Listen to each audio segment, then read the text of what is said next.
The final memory of his first life was the crushing weight of his own fortress collapsing down on his shoulders, a year of stone folding inward, while the man he called his brother abandoned the ridge and let it happen. 240,000 of them woke at Lordfall that first morning. Every transmigrator was handed a domain and a class, and he drew Keepright, the Lord with 0 soldiers, dead last of them all before a single war began. This time he opened his eyes on that same dawn, knowing the exact face that would betray him and the exact siege where he would do it. What he did not know was how a man who cannot feel a single spear is supposed to live long enough to use that knowledge, because the first time around he died before he ever found out, so he suffered the same trap from the inside, mocked and raided. In one bad hour from being erased, until the morning he was cornered hard enough to force his seemingly worthless class past the one line every Keepright has quietly stopped at finding the secret that the entire board and his own corpse had missed. Before we continue, please like and subscribe. It really helps the channel. He is on his knees in red dirt with his hands still braced over his head against the ceiling. That is already gone. It takes him a long breath to understand the stone is not falling, that there is no stone at all, only a flat waste of rust-colored ground stretching to a bruised horizon. A voice with no warmth in it rolls down out of that sky and tells the bone and barren wastes that Lordfall is complete, that each survivor is now a lord of a domain, congratulating him on a new life, with no acknowledgement that his old one just ended with his ribs caved in. His body answers wrong, too light, no broken weight pinning it, and the truth lands on him slower and heavier than the keep ever did. He is 29 years old. His name is Hoyan, and he has done all of this before. The half-mechanical voice walks the worlds through him the way it must be walking them through everyone. Every Lord holds one domain with a node at its heart, and the node belongs to whoever's structures stand on it. Hold the node, take rivals' nodes in the domain war, or be erased. A Lord's board ranks them all by node count and domain power. Beside it, a Lord's chat carries 5,000 voices to a region his class assigns itself across the panel in front of him, and his stomach drops through the dirt, because he already knows what it says before the letters finish forming. Keepright, garrison capacity, 0 soldiers, construction unlocked. Warning printed plain underneath that a lord who commands no troops cannot hold. Contested node, survival probability is lowest on record, build or be erased. His own panel is exactly the death sentence he remembers. Level 1 Lord, Hoyan. Strength 1, Constitution 1, Spirit 1. Garrison sits empty, cavalry under. It holds 0, and nothing on the whole sheet carries a blade. The only thing the class grants is the right to lay foundations and raise buildings from blueprints, plain walls, and plain towers, the orthodox stone he hid behind. For a year before it killed him, his core stone reads at a thin trickle, the building mana that caps how much he can raise in a day, barely enough for a wall and a half. He dragged his thoughts into the Lord's chat to check whether the knife is really in his back, and it is. The board has already found him. 5,000 voices in his region, and a good share of them are passing his name around. The 0 soldier Lord, the wall boy, Keepright the useless, the one drone. The entire board is blind to the danger, and they laugh the same way. The laugh he died hearing. This part hollows him out worse than mockery. He knows secrets none of these 5,000 voices do. 2 domains.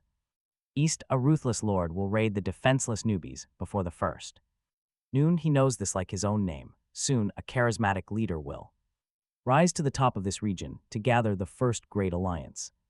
His memory holds the exact hour of the siege where that leader retreats. Leaving him to rot, he returned with the entire map of his past life folded in his skull, detailing every move up to his death. But every page is useless. Knowing a knife is coming does nothing for a defenseless man. The arena gave him the plot, not the solution. He can see it.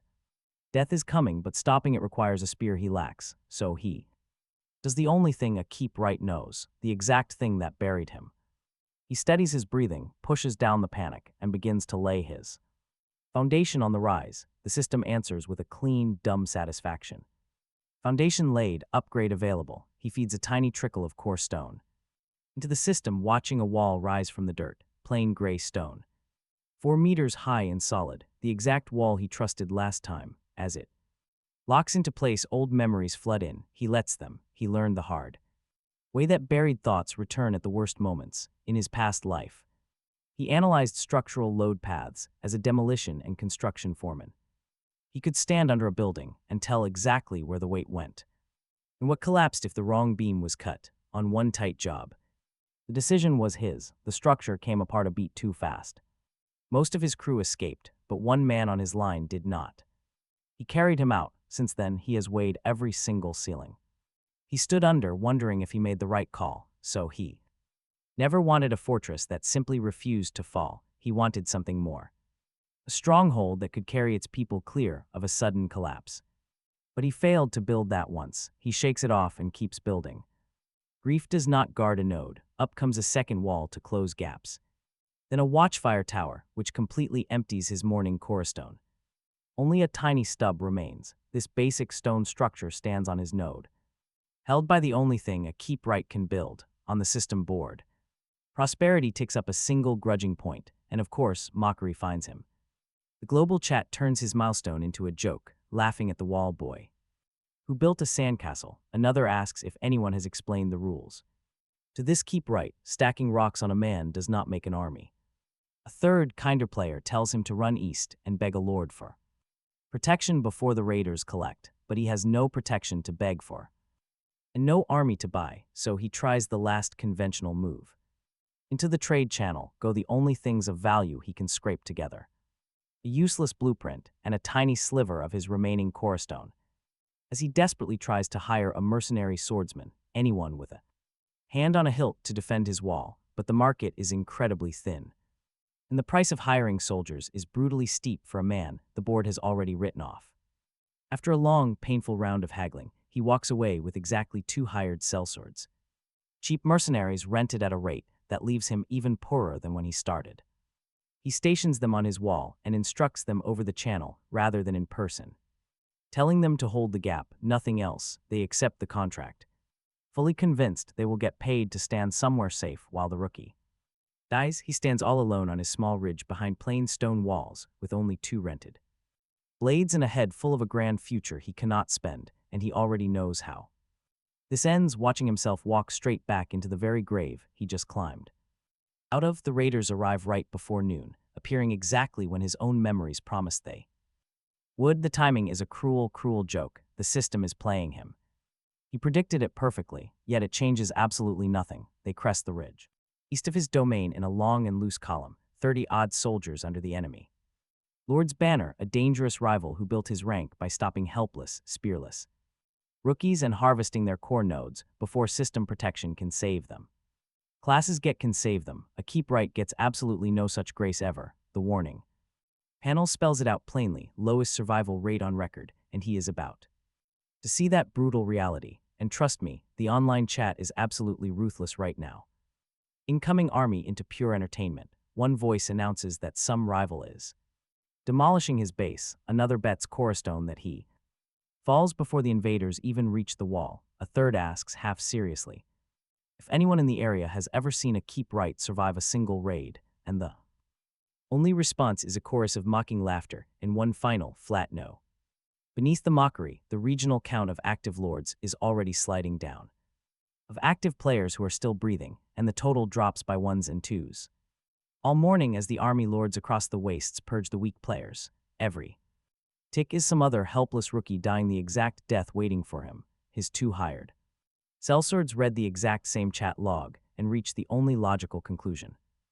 Mercenary would. Over the channel, one tells him their contract was only to hold a wall, not to die for a lord the board has already marked for death, and the other does not even bother to speak, simply pulling back off the parapet and walking away from his base, heading straight in the direction of anywhere that is not here.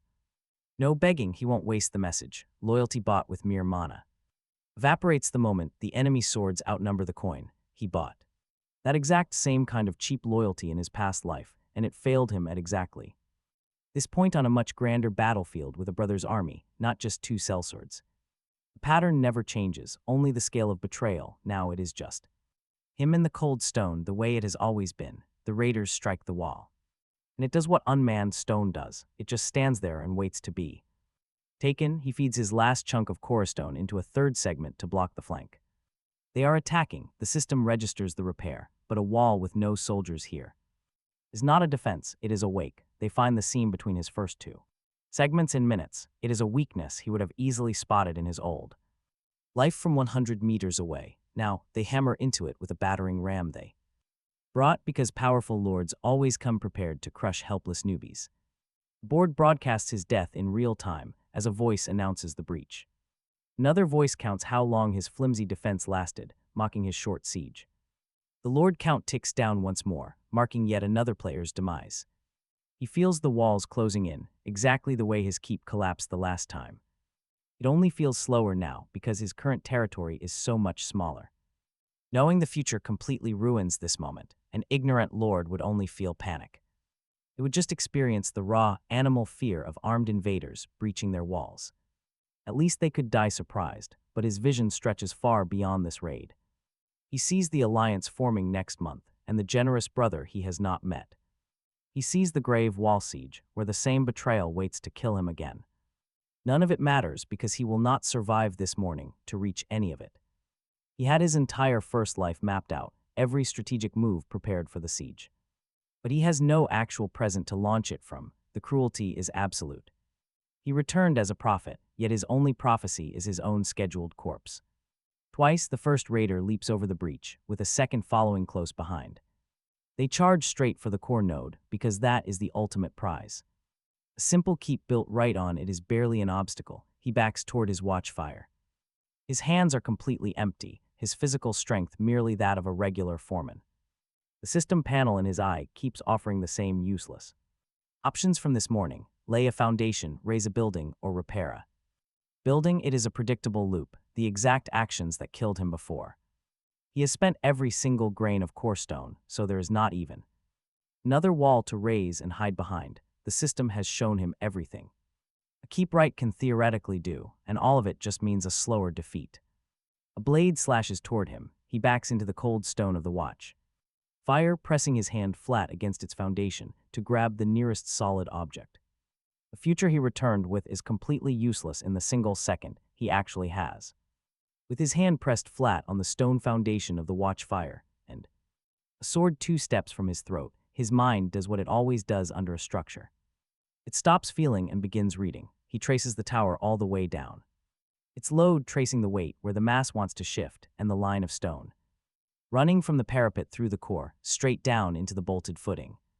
Beneath the rising panic, a classic foreman question surfaces in his mind. It is a question no Keepright on the board has ever needed to ask, not how do he make this stronger, but where the foundation actually grips, and what happens if he pulls it the wrong way. The menu in his eye demands he repair, raise, or hold the building, but none of those orthodox commands are what he wants.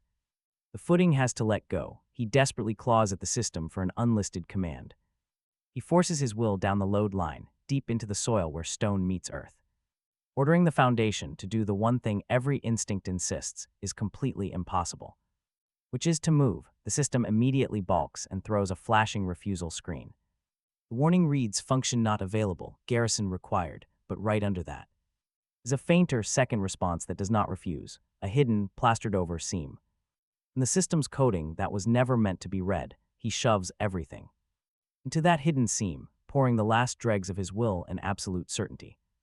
With absolutely nothing left to lose, he commands the watchfire to take a step, and it actually does. The stone base tears free of the red dirt, with a deep groan that vibrates through his very teeth. The entire tower lifts its massive base right out of the solid ground it was bolted to. A huge segment of ancient stone swings forward through the air. It crashes down a full body length closer to the breach, making the earth tremble on impact. Right in front of him, the stunned raider completely forgets about clutching his throat. He just stares up at a 4-meter tower that literally just took a step toward him. In that wasted breath of hesitation, the harsh lessons of his past 2 lives finally make sense. The revelation is total, and far too late to save the lives it should have. A human army eats, meaning it needs constant supplies. It gets paid so it can be bought. Worse yet, soldiers feel fear, and they run the very second the odds turn against them. A retreating army can never hold a vital node. Every weakness that doomed his previous run is a human flaw, not a structural one. Stone does not need to eat. Nobody can bribe a wall, starve it, or scare it into running away.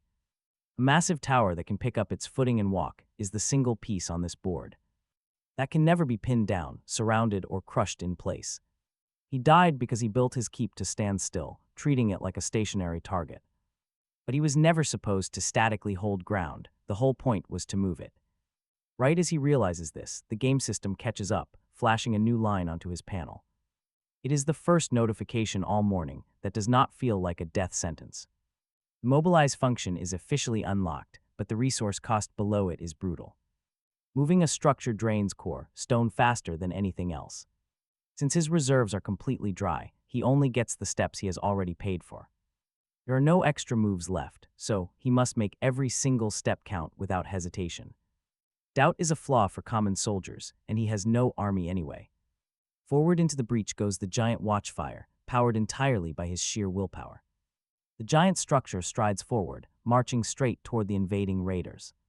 The first enemy fails to escape the descending stone foundation in time, and the tower simply crushes him beneath its weight. His two allies immediately scatter in terror. And the column of 30 soldiers behind them, expecting an easy raid, watch a building literally stand up and hunt them, the army lord's whole tactical advantage, which usually makes weak lords easy prey, evaporates the second the wall stops defending and starts active hunting. These are only mortal men, and they break easily. The tower, however, does not break. Their defensive line instantly buckles, folds, and scatters. The surviving raiders stream back to the east, fleeing even faster than they arrived. The victorious watchfire stands tall in the ruined wall, holding a node that remains his. Honestly, who can blame them? The entire system takes a long moment to process this. Then the regional chat that mockingly narrated his demise an hour ago completely explodes. A massive wall of messages floods the screen, everyone frantically questioning what they witnessed. They argue over whether a tower truly walked, and if this class is even legal. This time, the community's response is not a flat refusal, it is absolute confusion. One swears the building moved, while another tells them to stop drinking. A third player, a powerful army lord with massive influence on the map, says absolutely nothing and quietly pulls his remaining troops back. That heavy silence from the top-tier players speaks much louder than all the public panic. Death has stopped dropping in his corner of the wastes. On the system board, the lowest-ranked player isn't last because of helplessness anymore. He is something completely new. The system doesn't even have a category for him yet. He shuts the tower down before its endless hunger for Corestone bankrupts him completely. He sinks down into the red dirt, laning against its warm footing. Now his hands are finally allowed to shake, too. Entire lifetimes he spent hiding behind cold stone, waiting for it to save him. It never could. A stationary object will always get cornered by a thing that can move. The garbage class was never trash. It was a key with its teeth filed clean. Off mobility locked behind a refusal screen so the wielder would die. Standard and obedient, never knowing what he carried. Someone went to great trouble to hide this, but they made a massive mistake leaving a builder alive, especially one who still sees the path. He drags his future memories out and overlays them on the map. Now they are actually worth something. He finally has a hand to act with. His memories warn that the real scramble begins in the rust fields, a scrapyard.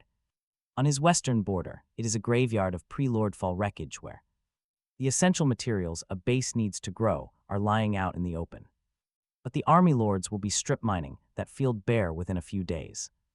This future knowledge is a decaying asset, fading with every choice he makes that his past self never did. He has to use it now while it still cuts. He gathers his meager gear, points the watch spire west toward those rust fields, and prepares to claim the wreckage where his first life remembers the scramble began. He takes that first slow, certain step. The only direction a moving builder needs is forward. The spire walks west at a crawl, matching his pace in the mud, and he walks right beside it. There is no going faster, and honestly there is nowhere else he would rather be than under the shadow of his first loyal machine. Every step costs precious corestone. He does not have a single grain of it to spare.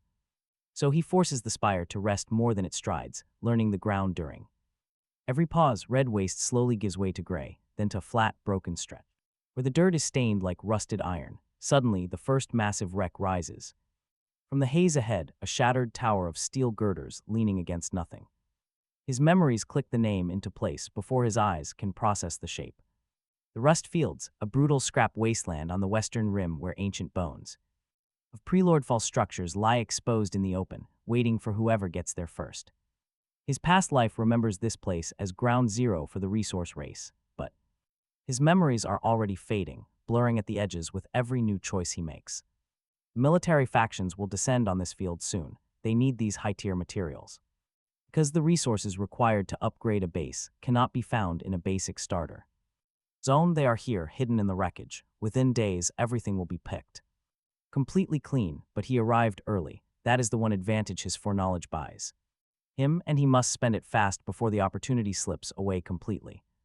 He stops the watch spire on a ridge of slag, taking the field in with a foreman's analytical eye, searching for load and material. The twisted pillars are ancient high-grade steel, far stronger than anything the system provides. Beneath the thick rust, he spots the dull, blue-gray shimmer of rare ferrocrete, a precious resource that elite bases consume, but a starter domain cannot process. Nothing ever grows here, but half buried under a collapsed slab, a rich blue vein. Of course, stone glows with the faint energy he has been desperately starving on all morning. This entire area is a gold mine hiding in plain sight, ripe for the taking. And the only reason it is untouched is because he beat the rush by a day. He sends his watch spire to guard the spot, then climbs down himself. This abandoned keeper wreck has absolutely no defenders, and he has survived far tougher environments before. He calculated weight paths in a past life that ended, with a heavy ceiling on his shoulders, leaving a field of ruins as his comfort zone. Landscape he can navigate completely without fear. His sharp eyes instantly find the members that fell completely cleanly, those still under heavy tension, and the dangerously balanced slabs. He knows a single wrong pull could bury him, so he only takes loose steel. Prying out the heavy blue ferrocrete plates, he stacks them neatly right at his tower base. He draws the precious core stone directly into his system, boosting his building energy. But of course, someone is always watching, and the regional leaderboard locates him in no time. His coordinates load on the map. Instantly, the regional chat lights up with alerts. Someone asks the public channel if anyone has followed him into the dangerous, dusty rust fields. Another laughs. That sandcastle has legs now. Did nobody hear the rumors? A cold, careful voice chimed in, noting the bottom-tier player is still alive past his expiration. That is highly unusual, but ignoring the chatter, his hands keep working fast. His growing name on the leaderboard has officially turned from a running joke into a real threat. The lord who builds sandcastles, they type, but the mocking laughter has faded. Then a dangerous veteran player emerges from the hazy horizon to collect this helpless target. He relocates his entire base rather than walking, standard behavior for an intimidator. It is a total power move, designed to make his target count the massive garrison first. A massive fortress slides into view, real walls, real banners, and marching bots. Columns of automated soldiers fan out, marching directly down toward the wreck he is stripping. A threatening message arrives over the public channel instead of a private transmission. It is a script he has already heard across multiple lifetimes, warning the new arrivals that this specific stretch of the rust fields is under his strict protection. Scavenging here without permission is theft, and a small safety tax is required to stay safe. That tax keeps weak players alive in dangerous country. Then comes the demand. He demands almost everything the builder just harvested, but he already knows exactly who this is. Every region spawns this exact type of parasite. He never fights for land. He simply builds his keep on the edge of rich caches to extort terrified new players. Demanding a toll on land he does not even own, he relies entirely on fear. His entire soldier army is rented, just like the guards that walked off his own walls. You know the type, the classic, toxic scammer that regional chat always warns about. They would rather buy a week of temporary peace than risk testing whether he is real. But he is not afraid. He has sturdy walls and they can move. He can command his colossal defenses to stand up and march across the entire horizon. So he does not test the threat. He plans a much better lesson. He sends his reply back directly through the public regional channel for everyone to see clearly. Answering directly through the chat, he explains that a builder pays his taxes with walls. His proposed wall will rise directly between that hostile keep and his private salvage yard. A thick 4-meter stone barrier. Once it stands, the bully can have the rest. He offers a toll, calling it square, a humble deal that won't insult anyone. The lord with no army buys off a stronger rival using his only craft. The greedier lord accepts without hesitation, already spending the payoff in his mind. He tells the local channel that the architect finally learned his place. He orders his troops to relax, moving his keep forward. The architect starts laying the foundation. Right where everyone can watch, he raises a wall, gray, solid, and perfectly true. Standing exactly 4 meters tall, this standard gray stone once cost him his life. What the greedy lord cannot see, never having worked a day in his life, is where the architect put the weight. He builds it with the grain running wrong. The footing rests shallow on the downhill slope. The entire structure balances. On a single course, it stands fine in still air, but collapses instantly. If any weight leans against the top, it looks like a perfectly solid wall. But to anyone who actually understands structural loads, it is a death trap. Right on cue, the lord brings his keep against it to claim the ground, throwing his weight around. He wants to mark it as his. The wall stands the first push, just as planned, but then he leans his structure's entire mass onto the top. Course to shove the boundary deeper, always greedy. Now the trap springs. The wall does exactly what it was engineered to do. The shallow footing gives. The weak grain folds, and 4 meters of heavy stone crashes straight down. In a massive slide of rubble, it buries the newly collected toll and pins. His lead soldiers under the very wall they watched him construct. No one dies. As he calculated the precise trajectory of the fall, he refuses to take another life. One tragic collapse in his past was more than enough. Instead, the rival is utterly humiliated, which hurts far worse than losing a few cheap soldiers. The local chat goes dead silent. Then a lone voice asks if the extortion lord really just got crushed under his own tax wall. Another laughs that the tax was paid in full, straight onto the collector. A third notes that the builder literally engineered a collapsing wall. The scammer retreats. In utter shame, his soldiers are left digging their toll out of the rubble. He stays completely silent, knowing any reply would only invite more mockery. The entire region is watching. The architect lets him go, choosing not to chase. His silence is payment enough. With the field secure, he gets back to work. He packs the watchfire with reinforced concrete and core stone. The tower's massive base groans, now fully ready to bear an unprecedented load. He points the walking tower deeper into the vast rust fields. The deepest wrecks hold the best loot and the worst danger. And right on cue, trouble stirs, billowing dust clouds appearing on the southern horizon. Where no rational lord would travel, old memories flash in his mind. Opening a tragic chapter from his past life, raiders are hunting down a survey caravan. Deep in the rust wastes, in his previous timeline, a surveyor lord died. Because help never arrived in time, in his first life, the region was too busy scavenging for scrap to save her, but in this timeline, everything is different. Now the rising dust is only 2 ridges away, and he has a walking fortress. He forces the watch spire south, burning through his newly acquired cornerstone. Every second counts. Every agonizingly slow step is a matter of life or death. Hoyan watches as dust settles. Powerless to act, he just waits. Through the thick haze, a shape takes form, low survey wagons. They carry an unfamiliar banner, desperately fleeing for safety. They head toward a fallen span. Right behind them, raiders close in. A dozen brutal soldiers under a lord who hunts humans for sport. The exact same vicious trade those Dawn raiders ran on him. Now they are running her caravan down, no way to fight. The lead wagon breaks, its wheel shattered. She stops running and turns. She leaps off the lead wagon, climbing high onto a fallen girder. She is a woman in a dusty gray surveyor coat, holding a brass sighting glass. Instead of fleeing, she plants her feet and reads the terrain. She shouts directions back to her people, guiding them onward, pointing them toward the single gap where the enemy numbers mean absolutely nothing. She is buying them 60 seconds. With her life, she reads terrain well. Maybe too well, but a minute is not enough, and she knows it. So she turns her brass glass toward the charging raiders, marking them. She does the only thing a surveyor can do, staring directly at her death. Hoyan decides to give her the miracle his own memory never had. Slamming down off the ridge, he drives the watch spire from the flank. 4 meters of loaded stone charge, wildly out of the thick haze. Absolutely nothing should stand here, yet his massive tower suddenly emerges. He learned this morning that raiders completely lose their minds under pressure, especially when a building stands up and starts walking at them. And guess what? They panic. The lord loses his whole formation instantly. His soldiers scatter wildly away from the creature that cannot bleed. Because it cannot be stopped, the crushing pressure on her caravan suddenly vanished. He walks the tower straight through their lines, slow, certain, fearless. The hunting pack came to slaughter a weak target, but now they watch. Their target's rescue suddenly rises out of the earth, and they run. Mortal men fleeing from the impossible, streaming back south quickly. The watch spire stands over the wreck. The caravan is still breathing. She climbs down off the girder and crosses over on foot. Her brass glass is lowered, but there is no relief or gratitude.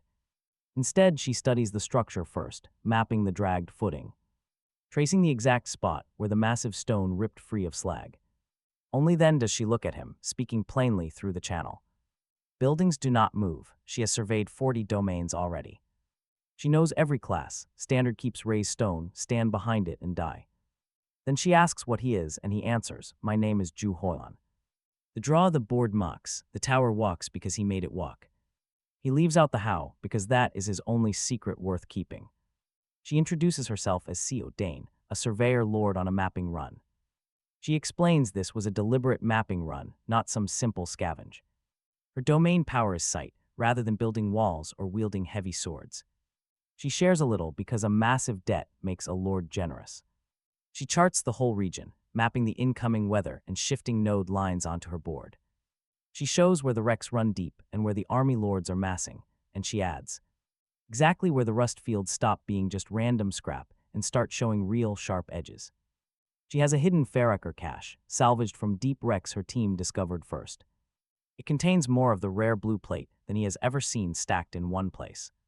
She closely watches his face when she mentions it, looking for any kind of reaction. A skilled surveyor reads a person just as easily as the terrain, but what neither says. Yet both of them fully understand is that they each hold exactly what the other needs. His walking tower is completely blind to where it should go, navigating without any direction. Now that he is moving his walls, he needs a read on this country more than ever. A map is the only structure he cannot build himself. Meanwhile, her sight is wasted on a surveyor who lacks walls to protect her vulnerable wagons from ruthless raiders. A clear view of the territory cannot stop a hostile pack from hunting them down. Her first life already proved that, and this second one almost did too. The math is clear. Within a minute, the logic is plain to both of them, yet neither proposes a partnership aloud. Declared favor is a leverage that can be used, and they are both far too cautious. She charts and he carries. The arrangement basically names itself by just happening. Before they make a move, she aims her brass glass toward the field for him. Layering her survey over his own blueprint vision, he gets a true look at the land. He finally sees how the rust fields connect to the wider wastes. It is no mere scrap field. Rather, it is a massive basin ringed by deep wreckages that are not lying naturally. Her map shows the node lines beneath the earth, running in impossibly straight paths. They meet at sharp angles no random collapse could ever make. He overlays his building blueprint. Suddenly, the giant wrecks stop, looking like ruins, and resolve into something else. They are the clear foundations of some ancient structure raised and then deliberately unmade. He keeps his shock hidden, knowing she is watching and that he cannot share this yet.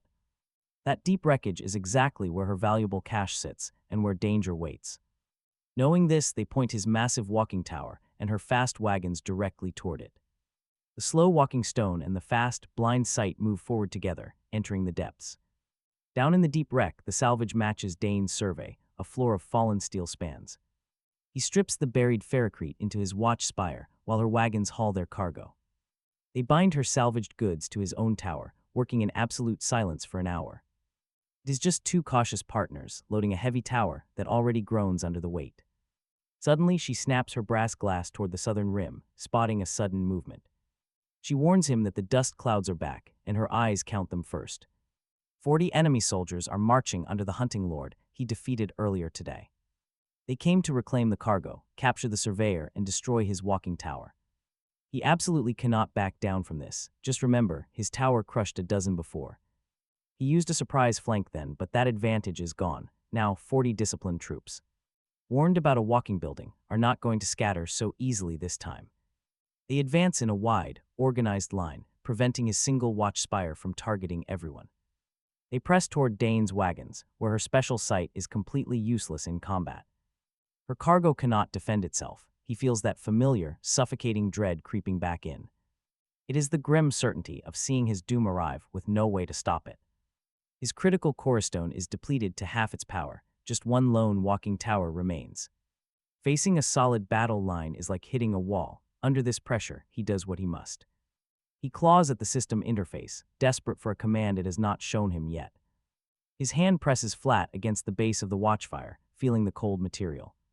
The ferrocrete he spent all day stripping lies piled at his feet as he visualizes the layout. He traces the tower, the blue plate, and the broken span where they stand, 3 structures. The system files them as separate things. Panic rises. The foreman's old question flashes in his mind, the same one that always haunts him. Not how to make the tower stronger. A single tower isn't enough, and he has no space left. He cannot build a second one nearby. The real question is whether the system's rules are absolute. Does it really require 3 separate structures, or is that just an artificial limitation? A barrier put in place so whoever holds the key would never try to push it. He forces his mental energy directly into the gaps between the tower and the stone. He commands the 3 pieces to stop being separate. Instantly, the refusal screen flashes. It blocks him just like earlier, but behind the warning, he senses a weak spot. The interface doesn't give a hard refusal, so he bets his last core stone on this gamble. Armed with the desperate certainty of someone with 0 options left, he demands a fusion. He orders the merger. They fuse. Ferrocrete plates fold right into the frame. They merge directly into the frame. The buried span violently erupts from the dusty ground. It forms a massive base, far wider than the original tower. Steel morphs into solid stone. Metal and rock twist together, expanding and squaring off. The tower grows into a massive wall. A fortified keep forms at its center. 4 meters suddenly shoot up to 8. The massive structure easily shelters both the node and the wagons in its shadow. Wait for it just as he catches up. The system catches up and burns in a new alert. A new function burns into his panel, fuse. Combine them to create a stronger defense, consuming both core stone and ferrocrete. The new tier registers as a wall keep, then upgrades further as more materials fold in. The final readouts update. He has officially created his first walking keep. Enormous, slow, built to hold a defensive line instead of breaking a simple pack. Burning his last bit of energy, he guides the colossal structure toward the raiders. A simple tower is startling, but a walking fortress, now that is a whole different level. Their spread-out line tries to slide right around the flank, where a wall should be. No flanking this, it walks too wide, outrunning soldiers desperately trying to escape. It strides directly through the center of their formation, splitting their lines wide open. The trapped raiders realize Dane's wagons are suddenly safe inside the keep's vast shadow. They are shielded, no soldier can hope to reach them now. Their lord throws his entire force at the structure in a greedy charge. It is the same reckless push he used before, but this keep won't break. It was built to hold. The enemy line buckles, folds, and runs. That is the second rout he has forced today, and his keep stands undefeated. The walking keep stands tall among the wreckage of the rust fields, guarding the wagons. This node still ranks dead last, but everything has changed. Dane watches in disbelief. She stares at the moving structure. Over the comms, her voice trembles with shock. She admits she has charted 40 domains, but never seen a building that eats others. In a quiet, nervous whisper, she asks him once more what he actually is. He keeps silent, staring at a sudden realization he is definitely not ready to face. When the fuse settled, the blueprint site opened the keep's evolution tree to him. Showing him the building's next rungs, the path climbed up through a striding. Citadel toward names he does not have yet. The tree is clean and bright.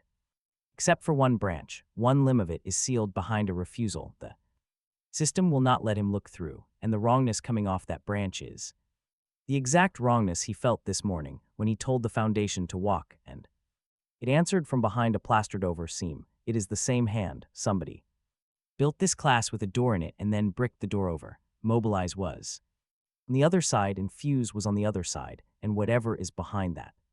Sealed branches on the other side, too, and the basin around him with its 2 straight node lines and its wrecks that resolve into unmade foundations, is somehow part of the same sentence. None of it makes sense to him yet. He locks it away beside the seam under the tower and says nothing to Dang, because an unfinished answer is not a thing you hand to anyone, not even the Lord who just trusted him with her sight. She brings the brass glass up instead and charts the next leg because that is the arrangement, and neither of them names it.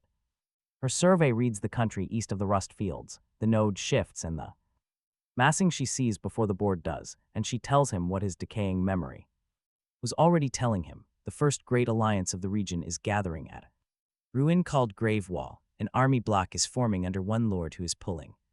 The strong draws to him faster than anyone, the warm and generous kind of man everyone wants at his back. His memory hands him the name before her. Survey finishes the shape of it, and the name is one he has carried through too. Lives in a year of stone coming down. Kang Seoko, the brother he has not met. Yet in this life, the friend he trusted last time, the army that pulled back at the siege and let the walls fall on him. She does not know any of that, and he does not tell her. He only points his walking keep east toward Kang Seoko, the slow loaded fortress waiting out of the rust fields, with the surveyor's wagons in its shadow and a Fair Creek cache in its footing. Then he takes the first step toward Grave Wall, where the strongest lord in the region is building the alliance that killed him, but this time he will be the one who arrives. Knowing how the story ends, Grave Wall rises out of the eastern haze long before his walking keep can reach it, a black scarp of broken towers older than Lordfall and the alliance camped along its skirt is the first thing in either of his lives that has made him want to turn the fortress around and walk the other way. His memory hands him the shape of the place before his eyes finish it.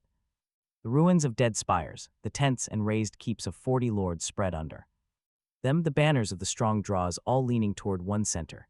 Dang reads it through her brass glass from the wagon beside him and tells him plainly that whatever is gathering here is the largest concentration of domain power her survey has charted since Lordfall, and she asks, careful as ever, whether he is sure he wants to walk a single, slow tower into the middle of it. He tells her yes, and he leaves the reason out, because the reason is the one thing on this board he cannot hand to anyone, that the man at the center of all those banners is the man who killed him. The block reacts to his arrival all at once, and by the time his walking keep wades within sight of the outer tents, the regional chat has found him. The endless flood of voices does exactly what it has done in every single territory. It laughs first and looks second, as one lord mockingly types in the chat. The moving sandcastle has dragged itself to a real gathering, even though a soldierless man cannot belong here. He has no business at a war council, and another asks the public channel, should someone explain to this useless keeper that a real alliance is built on armies? Yet this guy only brought a walking rock. A third lord, clearly powerful by his name, speaks up. He says only that the freak's tower is walking and that he wants a closer look. He needs to decide for himself if this bizarre thing is a joke or a threat. In this corner of the wastes, the laughter has gone incredibly thin, just like before. He lets the silence hang, because enemies who cannot decide to mock or fear him are unpredictable. They have completely run out of ways to guess his next move, and that is a massive advantage. He parks the massive keep on the Alliance's outer rise, its stone base groaning as it settles. The shadow falls heavily over Dane's wagons, and he simply waits for them to come to him. He knows the strong always seek out the curiosity rather than the other way around. The wait is incredibly short. A man approaches on foot, which immediately reveals everything about him.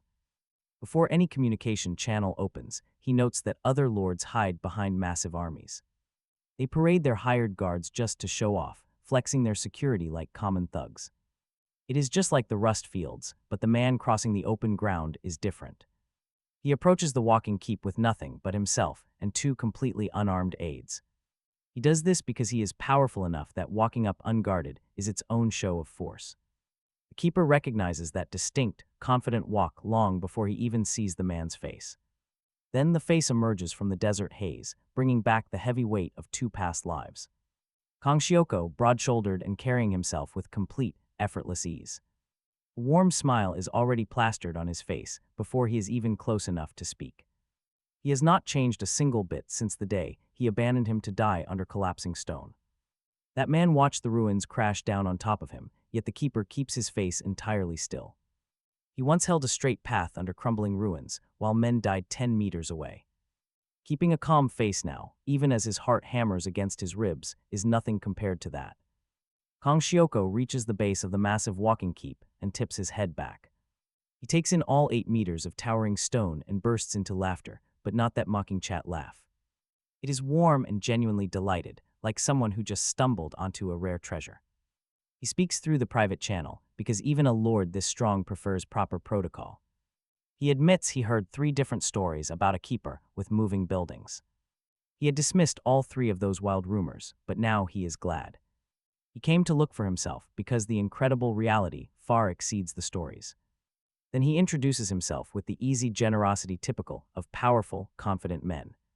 He offers his hand first, sharing his name before the keeper can even say a word. He explains that he runs the alliance gathering under Gravewall, and that any lord whose fortress can literally walk into battle is someone he wants on his side. There is absolutely no threat here, nor any heavy taxes mentioned. He just makes an offer. It is the exact same pitch from the keeper's past life, delivered with genuine warmth. He promises that the alliance fiercely protects its own, offering safety in a dangerous world. A soldierless lord is guaranteed to die alone, but becomes highly valued under a banner. His moving walls are easily worth 10 men who only hide behind theirs, and his block could use. Soko calls him a builder, offering this alliance as a gift. In his mind, it is a generous one because King Soko has never once, in either of the builders' lives, understood that what he is offering is actually a leash. The absolute cruelty of this moment is something only he can feel. He is the only soul at Gravewall who knows what this really means. This man smiling up at his keep, praising his value, is the very betrayal waiting to pull his army back at this exact ruin, leaving the defenders to crush him into the dirt for a no, not yet anyway. In this timeline, the king has not betrayed him, nor even decided to, because that choice is still months and a massive siege away. The warmth on Soko's face is no mask over a hidden knife. It is completely real, which is the part that has always been far worse. The first time, he mistook that warmth for the entire man. This time, he knows the warmth and the knife belong to the exact same man who can mean every single generous word and still walk his army back when tactical math turns. Now he must stand at the foot of his own fortress and smile back at the brother he trusted, knowing both of his faces at once. He has to play along because playing along is correct. He is completely done being wrong, he tells him. Through the alliance channel in that flat, professional builder, register the game board expects from him that a soldierless lord knows exactly what he is worth and exactly what he is not, and that an alliance needing solid walls has come to the right freak. His dry tone reads to Soko as simple modesty, which is the entire point. There is no hard haggling from his side, because pushing back signals a lord who actually has options, and a man at the absolute bottom is supposed to have none. Let the king believe he is collecting a useful little novelty at a fair price, a simple wall builder for his army, the handy Keepright who will throw up quick parapets for real soldiers to stand on, because think about it, every hour Soko spends believing that is another hour he spends underestimating the single lord at Gravewall who has already watched him conquer everything. There is a second reason he accepts the offer, and it is a far colder one. This alliance is the single best seat in the region to keep watch on the man who will betray him.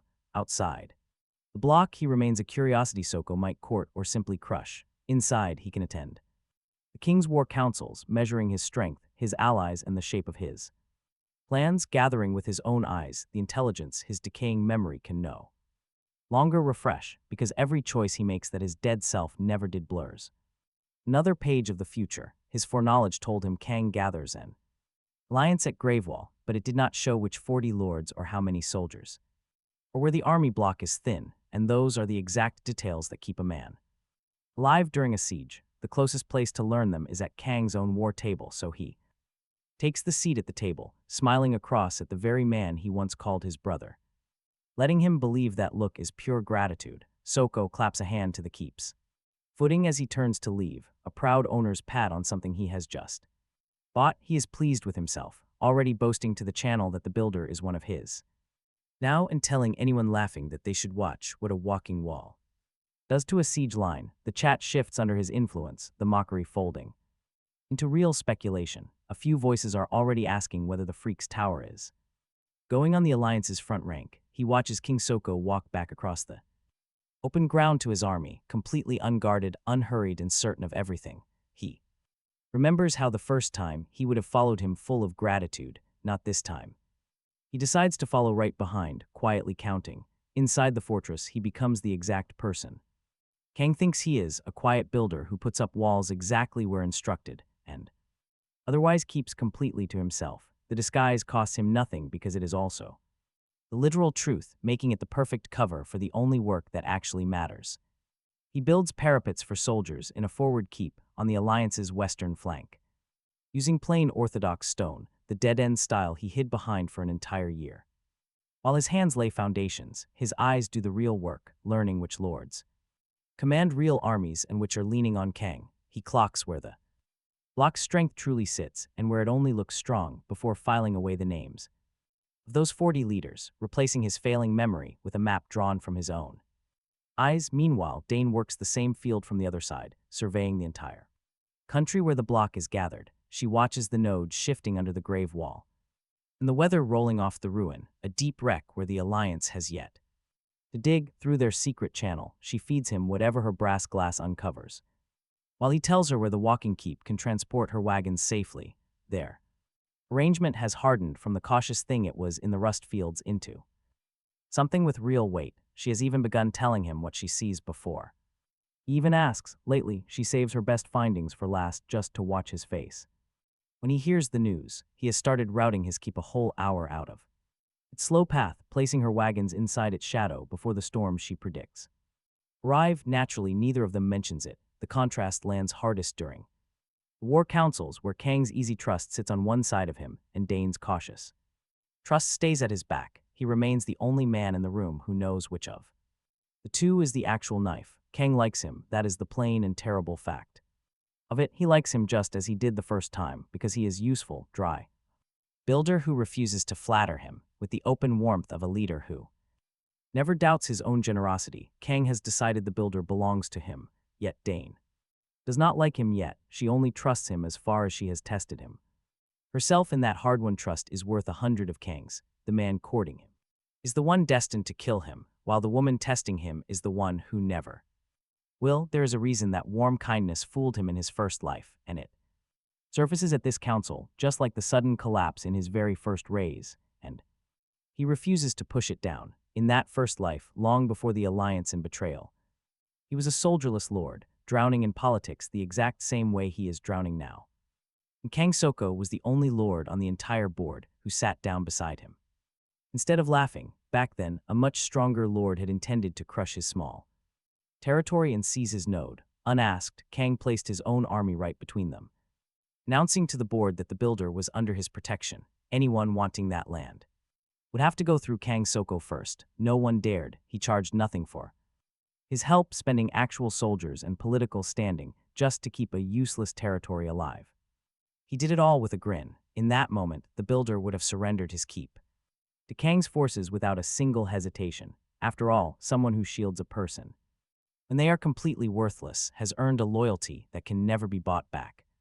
That very memory is what makes returning the smile across this table painful. Kang was not faking his kindness back then. The shield was real, and so was the knife.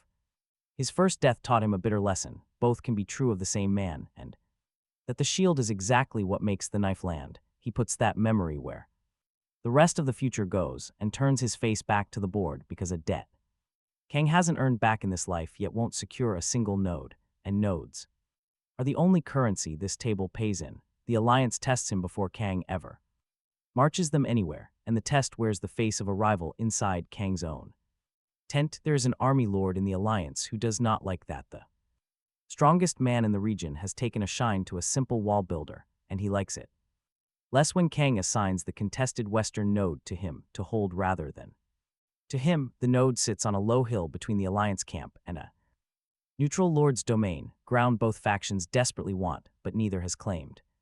Kang gives it to him as a courtesy, half a test and half a gift, telling the council that he wants to see the famous walking wall do something useful before the real siege. His rival hears a free opportunity that absolutely should be his. Through the channel loud enough for the whole Alliance, he says our builder will lose the node within 24 hours, and the moment he loses it, the rival will take it to teach him a lesson. Kang lets the challenge stand, smiling, completely confident in his new toy. The rival masses his soldiers on the neutral side, ready to march the instant his undefended hill falls, and the world chat senses blood gathering to watch. The old joke warms back up around a sandcastle that should crumble as soon as Real boots reach it. This pattern is familiar enough to taste the whole. Alliance is lined up to watch a Keep Lord fail at holding ground without a single spear, but this time he isn't cornered into making desperate moves. This time he knows exactly what his buildings can do, and underestimating him is an incredibly costly mistake. Check this out, he walks his massive keep right onto the contested hill and drops it over the node, footing wide, shadow long, and then he does something no lord in the faction has ever seen to secure a node, which is absolutely nothing. The walking keep sits over the node and lets the Alliance watch. Contested ground belonged to raw stone, while the board fails to understand what it is. Looking at his system answers the question the board cannot, as his keeps. Footing settles over the node, a notification prints on his screen, node held. Garrison sufficient, the structure itself satisfies the system rule, the function names itself as it locks in garrison null. His rival comes uphill exactly as he promised. His soldiers march in a neat line, certain this undefended hill is theirs the moment they reach it, but the node does not change hands. His men hit the keeps walls, and this time there is no ridge seam, no flank a soldier can slip. Nobody on the hill whose death changes ownership. They throw themselves at 8 meters of fused stone and concrete, and the node-held notification stays lit through every push until the entire assembled faction watches the rival's calculations turn on him. You cannot root a building. The Alliance watches a castle lord hold ground with no soldiers standing on it, and that sight changes everything in the camp. The chat that came to laugh goes dead silent first, then confused, then suddenly bursts into life. A realization echoing through the ranks that the joke is on the wrong man.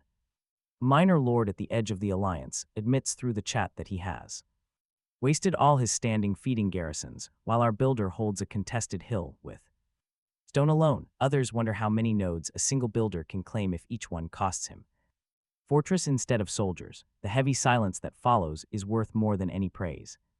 His rival breaks before his own army does. He had staked his reputation on taking that hill within a single day, and he cannot afford to waste his army against this immovable wall.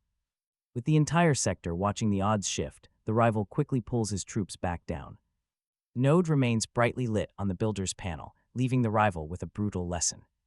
He does not chase the fleeing lord. The humiliation before the entire Alliance is payment enough.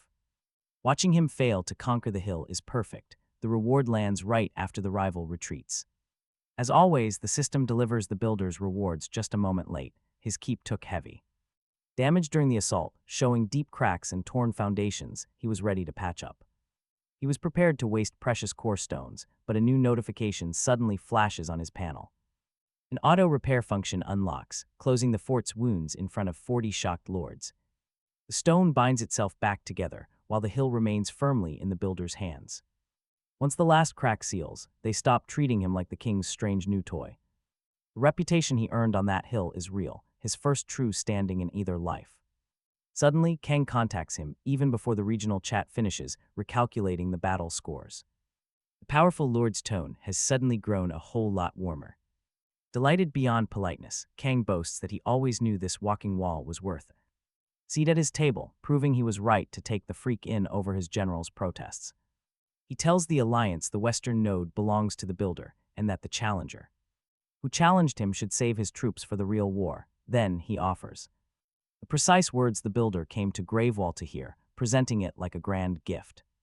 Yet it is the exact same favor that killed him before. The Alliance is preparing to march on Gravewall's ruined fortress, the haunted black citadel standing at the center of everything, where a legendary node sits guarded by defenses no single lord has ever cracked. Now Kang Soko wants the builder's walking keep at the vanguard, offering the spot.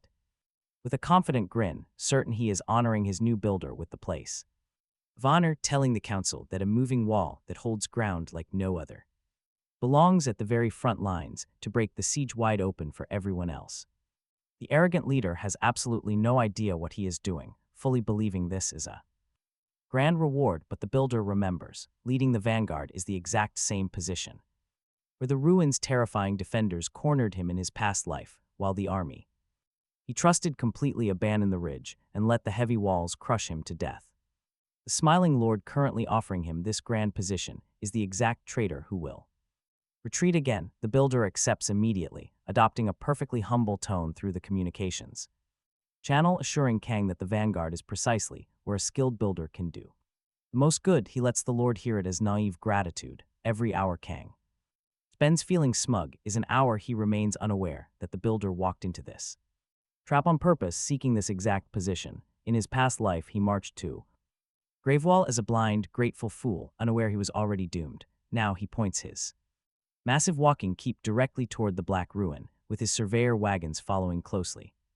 In its shadow, the auto repair constantly knitting its stone walls and a secure node.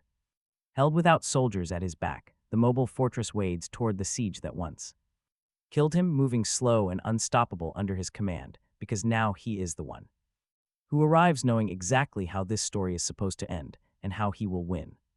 But he cannot change it. The march on Gravewall's ruin begins at first light, and the whole army moves exactly as his memory swore it would, a cruel reassurance on this dark day. 40 lords roll their armies down off the scarp toward the black scarp, banners leaning toward Kang's Shuko at the center, and his walking keep wades out ahead of all of them at the vanguard. Kang gave him that place of honor with a grin. It is the exact stretch of ground the scarp's defenders closed on him before, and the man he trusted left the ridge. He has stood at this line once already. The difference is that back then he did not know he was standing on his own grave, but this time he picked the spot himself. Dane reads the scarp through her brass glass from the wagon inside his keep shadow and tells him what her survey finds. None of it is good. That black scarp is older than Lordfall, a stack of dead towers and broken spans that the Alliance has been calling a ruined fortress for a month.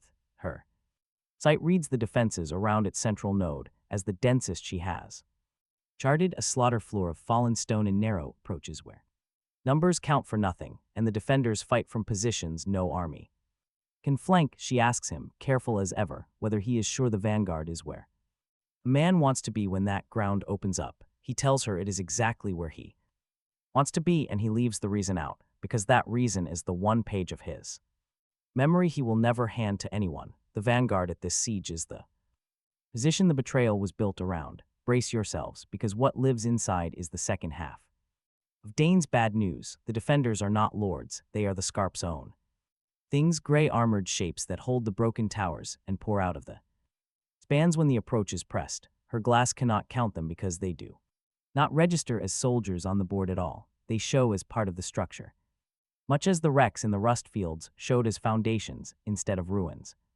His memory hands him the same wrongness. In his last life, he marched here too busy dying to wonder why those things fought as architecture defends itself, but the foreman in him clocked it even then, and clocks it again now, that this place does not behave as a fortress someone holds. It behaves instead as a fortress holding itself. He keeps the wrongness with the rest and takes the field as work, because today his plan has to earn 2 lives at once. The Alliance's plan is the plan his memory remembers, simple, brutal, built on the assumption that the vanguard is expendable. His keep goes in first to break the outer defenses, to soak the killing ground and crack the narrow approaches open so the armies behind him can pour through to the central node. The walking wall is the battering ram, the piece this plan is built to spend. Kang assigned him the front because a wall that holds ground no soldier can hold is, to a generous man who does not know what he is, the obvious thing to throw at a wall no army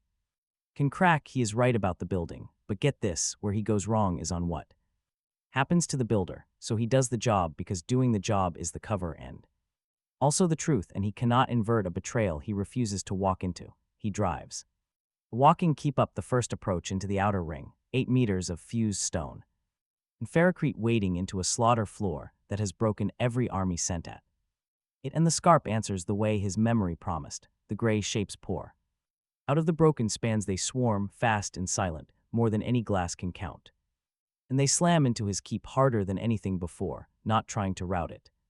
Since they can no more be rooted than his own walls, they want to dismantle it. Stone by stone, they scale the footing, leveraging themselves into the seams as they fight his fortress, analyzing its load-bearing points and working the joints like master builders. Now he faces an enemy that understands structural weak points just as well as he does. This outer ring is so close to his past death that his body reacts before his mind does. Here, those gray beasts pinned his old keep against the towering black stone, trapping him there just in time for the betrayal to strike. An immobile keep dies here. because it can only stand still and be dismantled. His did exactly that back then. Slow and total destruction. His final thought under the collapsing stone was that he had built the wrong fortress again, but he won't let that memory paralyze him now. The gray shapes claw his seams, he lets them. His auto-repair function is knitting the stone walls closed almost as fast as they tear them. The defensive trait he earned holding a hill for the Alliance now proves its worth against an enemy desperate to tear his fortress apart. The damage arrives faster than the repair, but not fast enough to bring his walls down yet.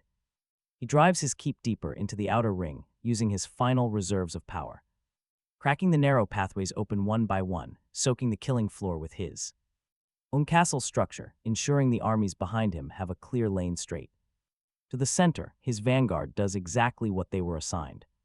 Under his walls, the enemy's outer defenses shatter, and the narrow approaches widen, leaving the central node completely exposed for the Alliance to pour through.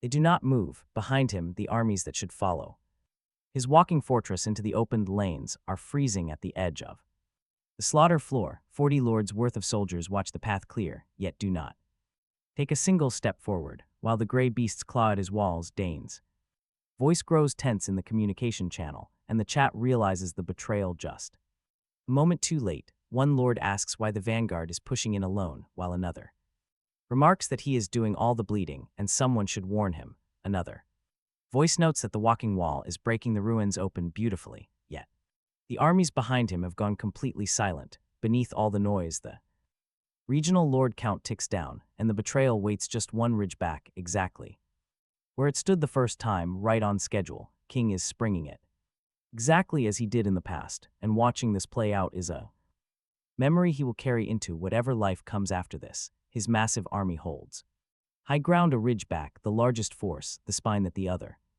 39 lords were leaning on, and just as his keep is fully engaged, with the gray monsters tearing at every seam, King pulls back, not a cowardly retreat, but a clean, highly ordered withdrawal, his lines stepping back off the slope in perfect formation to reposition. The 39 armies that were leaning on his spine immediately fall back with him, because an alliance losing its strongest center loses its nerve entirely, and an army without nerve loses the field. The entire alliance peels away from the mouth of the killing ground in a matter of seconds, leaving the lane, his fortress cracked open, empty of everyone except himself. He tracks the withdrawal through the dust. He already knows every single meter of this path. In his past life, he spent his final moments believing King Silco would actually turn back. He thought the army would regroup, because admitting betrayal while the walls fell was too painful. But this time, the cold truth behind the enemy retreat is glaringly obvious to him. Not a single one of those soldiers is coming back down this lane to help. The right flank of the keep is meant to fall, freeing up the node for the mastermind. The pass seals shut the second the armies retreat. Gray figures begin to swarm the battlefield. They pour out of the ruins, desperate to tear down the last standing structure in sight. They scale the walls and wedge into the seams, climbing faster than auto repair can cope. His control panel flashes red with critical damage warnings. Up ahead, the central node sits completely exposed. It is just 100 meters up the cracked slope, right behind King Seku's retreating forces. The only thing left in that space is the deadly trap waiting to claim his life. This is the exact moment he regressed to survive. The siege, the betrayal, all of it. Everything is unfolding exactly as it did before, but he is not the helpless victim this time. The chat explodes saying the vanguard is pinned, and honestly, you can't blame them. The Alliance has abandoned him. It looks like his stronghold is finally going to crumble. Dane speaks up in a quiet, steady tone, pointing out that King Seku abandoned the siege. He pulled everyone back the moment the vanguard engaged, and that timing is incredibly suspicious. Her voice cuts through the chaos of the comms channel, perfectly calm and absolutely certain. She warns him that the main force is not going to regroup or offer any support. Her scans show zero signs of a second wave forming behind the enemy lines. This was not a tactical retreat. She does not actually use the heavy word betrayal. She does not need to, because her tracking skills already revealed the ugly truth. He glances over at her wagon. The expression on her face tells him everything he needs to know. She finally realizes that the powerful leader at the center of the Alliance has sold them out. The commander decided to sacrifice her partner without a single second thought. In a soft whisper, she asks what he wants her to do next. he tells her to stay safe inside. Just trust the walls, he says, keeping the real, dangerous plan entirely to himself. He has been preparing for this exact moment since the very day of his rebirth. But here is the crazy part Kang Seku completely overlooked in his perfect plan. It is a massive blind spot in a strategy that worked effortlessly in the previous timeline. That scheme was designed to pin down a fortress, every single element of this deadly trap. The killing zone, the abandoned vanguard, the swarming enemy forces. Everything relies on a single rule that made the strategy so devastating in his past life. It is a rule that every single noble on this board still blindly believes. A fortress must stand its ground. When surrounded and cut off, it can only wait to fall. It gets torn to pieces because a static building has no other option. In his previous life, that was exactly his fate, trapped inside an immovable stone structure. He died right on schedule because he had absolutely nowhere to run. But things are different now. He does not control a normal fortress. He has a mobile keep. The scab closed its massive jaws on a stationary fortress last time and crushed it easily. This time, the trap is snapping shut on stone that is already actively moving away. The only person at Greyhold who has absolutely no idea is the master of this betrayal. He stands on the ridge, completely confident that he is watching our main character perish again.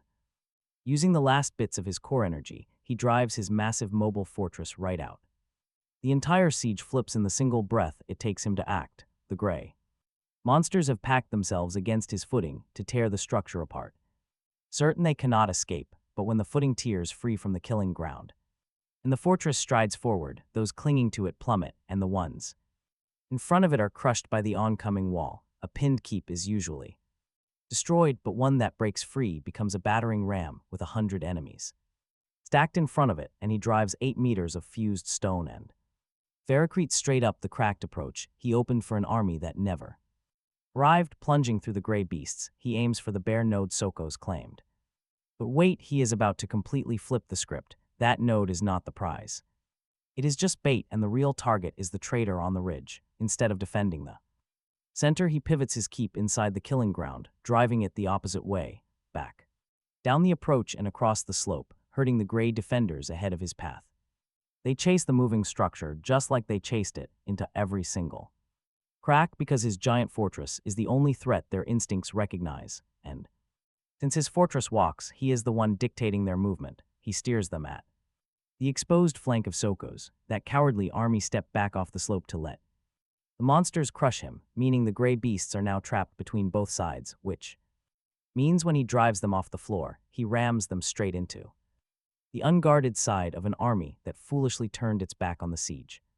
His ultimate betrayal is about to blow up right in his face. Now watch this. Soko's pulled back his forces to sacrifice the vanguard and claim an easy victory, but now that abandoned vanguard is marching, and the meat grinder he left him in is emptying itself right into his flank, hundreds of the gray monsters pour from the broken ruins behind his walking keep, crashing into a retreated line that was facing the wrong direction. His elite soldiers, the core spine of the entire army, take a brutal charge directly in the side, with absolutely no protection in front of them and no warning because their foolish lord was busy gloating instead of watching the battlefield. The lines that easily held the high ground just moments ago instantly buckle where the monsters strike, sending a shockwave of panic through the 39 armies relying on Soko's. All at once, a chaotic rout spreads backward through their entire ranks, faster than the retreat of Soko's ever progressed. He claims the node while the traitor bleeds out, with the monsters cleared off the battlefield and pushed into the enemy flank. The main pathway up lies completely open and defenseless. The node Soko's withdrew his entire force to steal now sits entirely unprotected, and he marches his keep right up the ruined path, slamming its heavy base down over the prize that betrayal was meant to. By him, the control panel glows with the same steady light as before. Node captured, garrison sufficient. This single node is worth more than the entire region. The ultimate prize at the heart of the plateau that no lord could ever break, and it is held by a single man with 0 soldiers, standing amidst the ruins of his betrayal. The entire region is now his since he holds its heart, but the real secret lay hidden directly beneath the node all along, with the heavy base of his keep firmly locked onto the center. His blueprints unlock the entire area for him, revealing every hidden layout, the massive black ruins map themselves out, and the enemy fortress is to dismantle. The gray beasts were merely self-defending architecture. Because this entire area is ancient architecture, built by the pre-Lord Fallen. He recognizes the same massive skeletal pillars from the rust fields. They form a grand fortress now, and any structure he claims he takes. He drives his will deep into the foundations, forcing them to submit.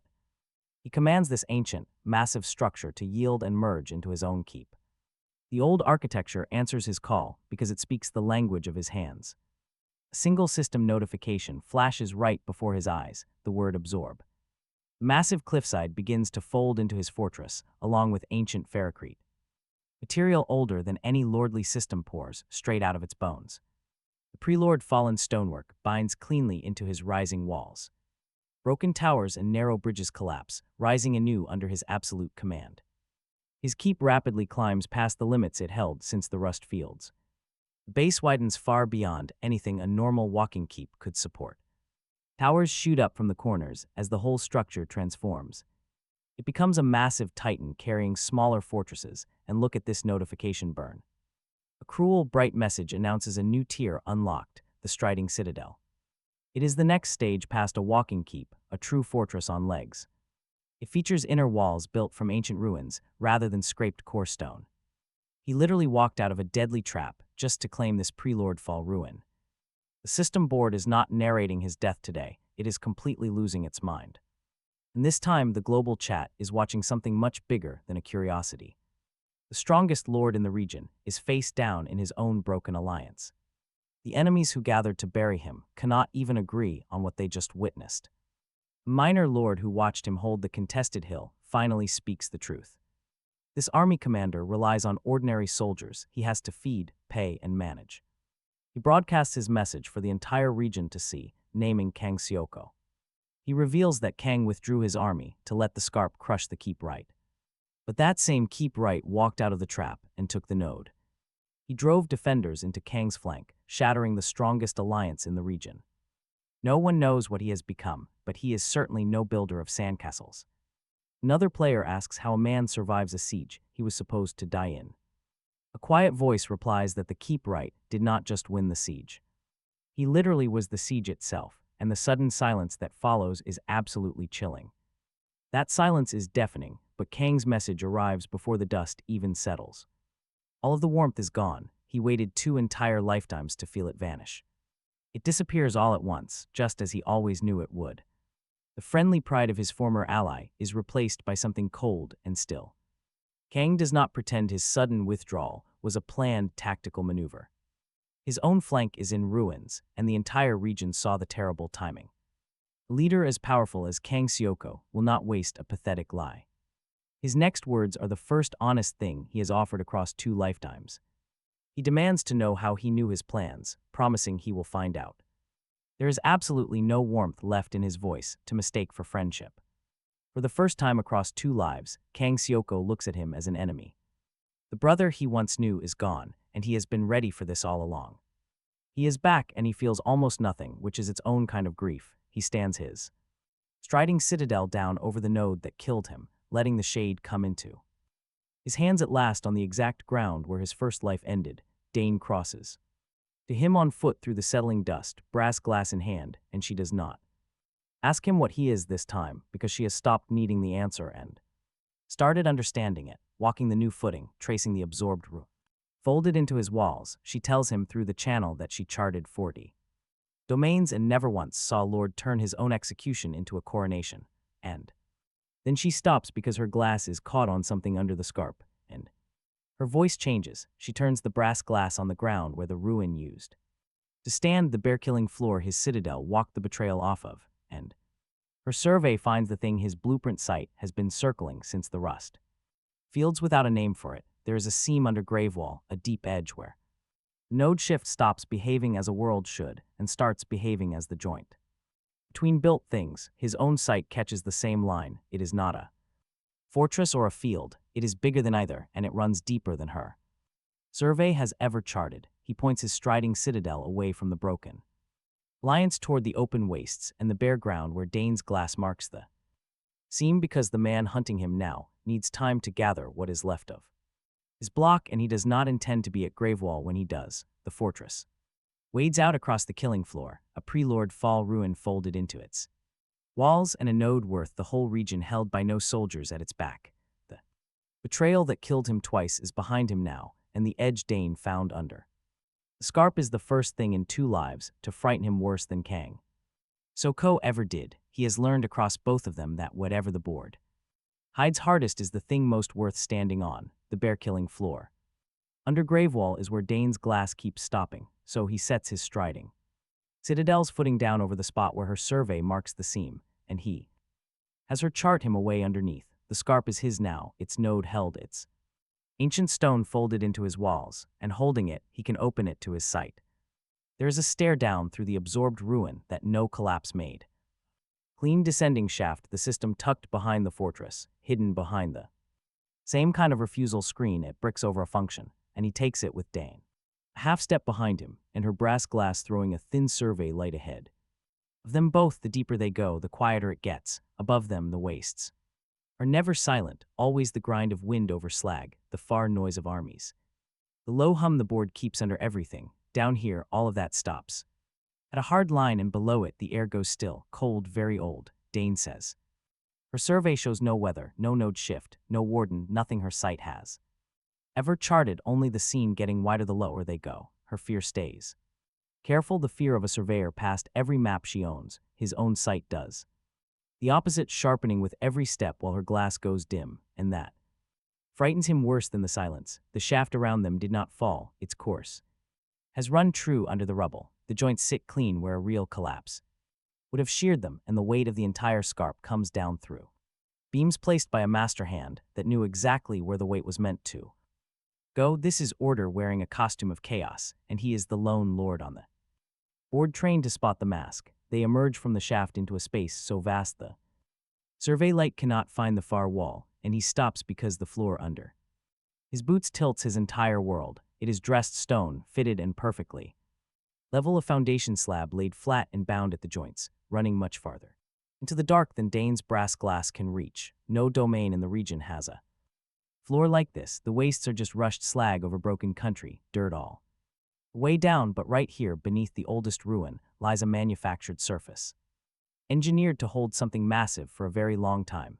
This structural language is when he knows the slab is laid in the structural grammar his own keep building blueprints use, showcasing the same load lines, joint logic and method of bolting a foundation to bedrock. A surveyor sees a dead floor, an army lord sees stone, but he sees a colleague's work poured from the same book the board handed him as a joke. He stays crouched longer than he means to, palm flat on the cold stone. The slab was poured in lifts, course over course, corrected as it rose. Twice his hand finds a place where the build steps a hair sideways, a joint made good after a course came up wrong, the kind of fix a builder makes and then signs off on. A collapse does not correct its mistakes, only a creator does. That he is kneeling on careful work built to last, work meant to stay unseen by everyone standing on it. Dane crosses the slab slowly, brass glass low, and tells him her survey will not resolve the room. Her sight slides off the asks what he sees because his face has changed in the survey light. He does not lie to her. This is no ruin, he tells her. The floor is a foundation laid on purpose by something that builds the way the system teaches him to build, and the scarp above them was not a fortress someone fell out of. It was a structure raised and dressed up as a wreck. She stays quiet for a long breath, speaking careful and exact. That if this is a foundation, the massive thing it holds up is the whole of Gravewall and maybe even more. They follow the slab inward, because the slab is the only real line the dark gives them to follow. The foundation is no single room footing. It is a network running under the killing floor in every direction, columns of force set at intervals, no random ruin keeps, all of it tied back to lines that drive straight and deep past anything Dane has ever charted. The rustfields, the 2 straight node lines, the scarp defenders, all of it belongs to the same hand. The wrongness he has been clocking since his second morning is not 3 separate errors, it is one structure, and he is finally standing on its floor. Then the survey light catches a wall, and on the wall there is a mark. Get this, the exact spot where his deduction hardens into fact. It is cut into the dressed stone at the height a builder cuts a maker's mark low on the load-bearing face, the spot where Structure carries the weight and the signature carries the blame. He has cut his own version into every keep he has raised since the Rustfields because the system makes a Keepright side his work. This one is older than his by an order. He cannot measure, the same placement, the same grammar, Dane sees a glyph here. He cannot even measure it, the same placement, the same grammar, Dane spots a glyph here. Her survey can't read it, but then he spots a familiar signature with small text underneath. It is a game-flipping revelation, a class name written directly by the system. First architects, but there is far more carved around it than just a name. Next to it runs a builder's note, showing what this massive foundation carries. The notation details where the weight goes, and every line points to a distant center. This slab's rating is not meant for a wall, a keep, or a city. It is for a vessel. That vessel is the center, and they are the load. This floor is built to feed.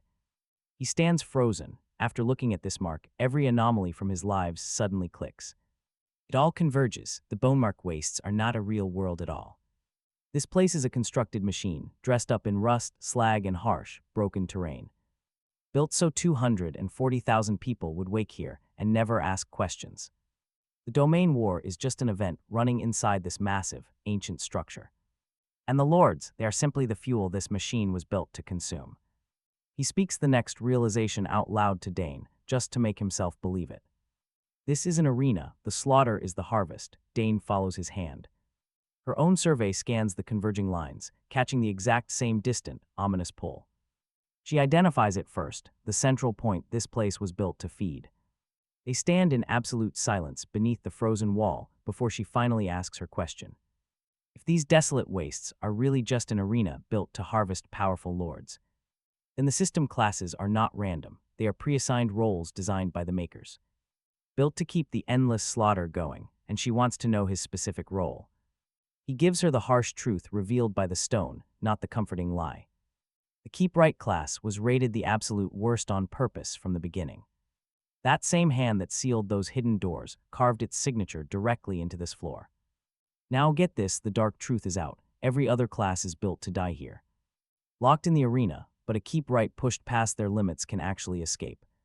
That is exactly why they buried this class at the very bottom of the rankings.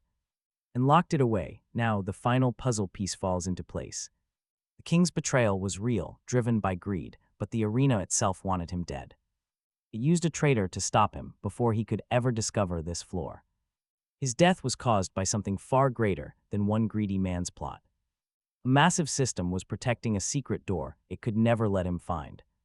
The cold truth sinks in, and instead of breaking him, it sharpens his resolve.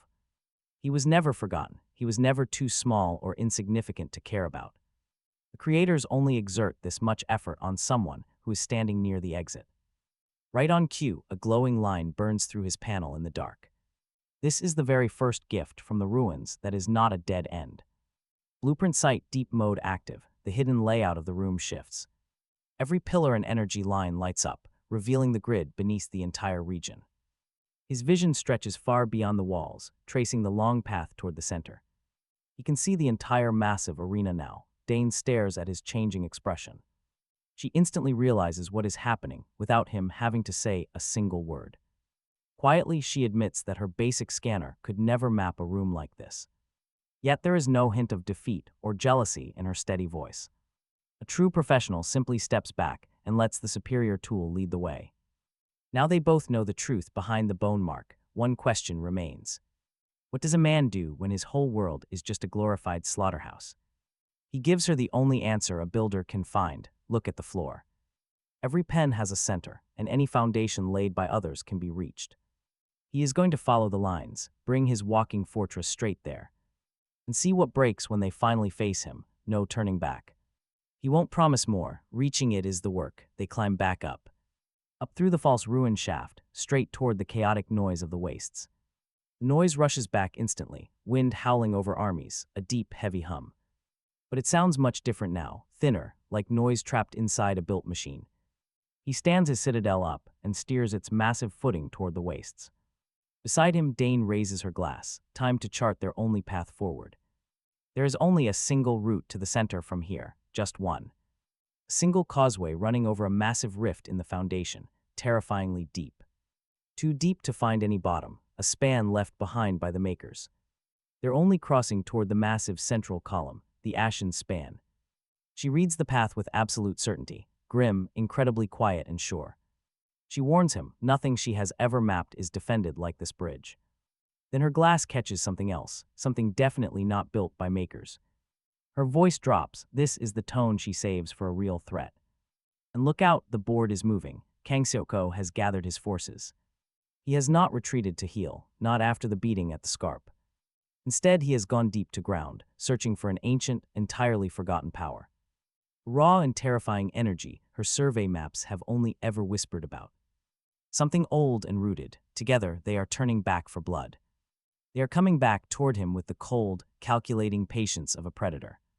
He promised to find out exactly how he knew, and then make him pay dearly. The brother he once called brother wants revenge, and he brought deadly backup. The builder aims his massive walking citadel straight at the ashen span. They march toward the only path, crossing to the heart of the cage. With the wagons in their shadow, they move, but Kane is close. Kane gathers his revenge behind them, while the Foundation guards the path ahead. For the first time in 2 entire lives, he is not running away from death. He is marching toward the one door they tried hardest to seal. The ashen span begins where the Foundation stops pretending to be ground. His walking citadel rolls off the open wastes onto cold, carved stone. The bridge stretches out over a massive, dark abyss far too deep to measure. The very first step onto it confirms every dark hint the ruins left behind. This is no mere bridge across a canyon. It is a single, massive span. It is built to withstand a war, acting as the only path to the center. Dane rides in the citadel's shadow, keeping her brass glass low. This silent causeway terrifies her far more than the endless void below. There is absolutely no wind on this bridge and no energy to map, nothing.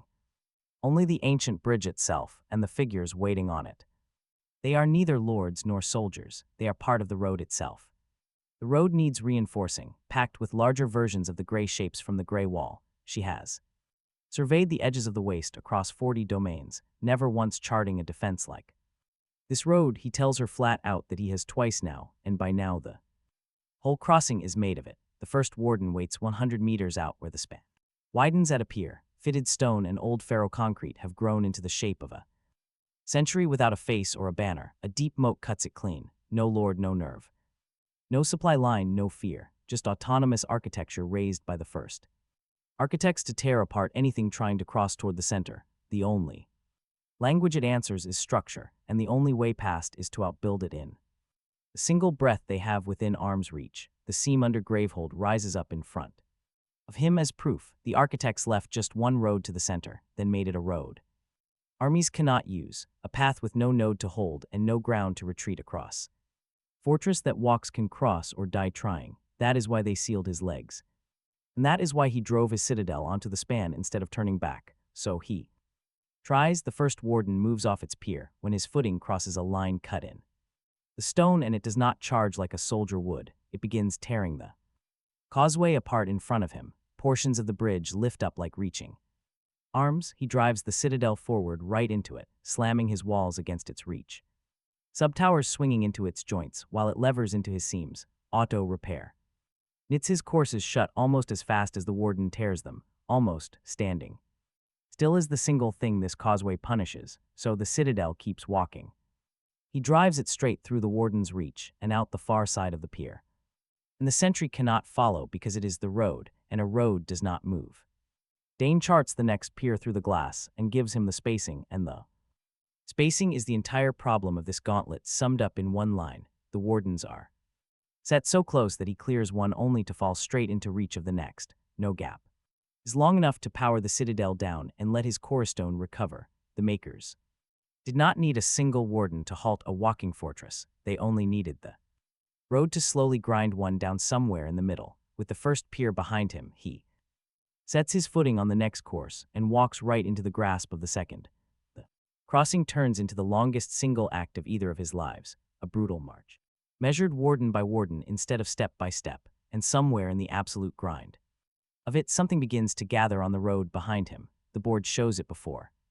Dane even catches it through the glass, a cluster of small heat signatures at the lip of the span right where the causeway meets the wastes, a knot of lords gathering at the single place the Foundation actually lets them gather. and for a bad moment, he takes it.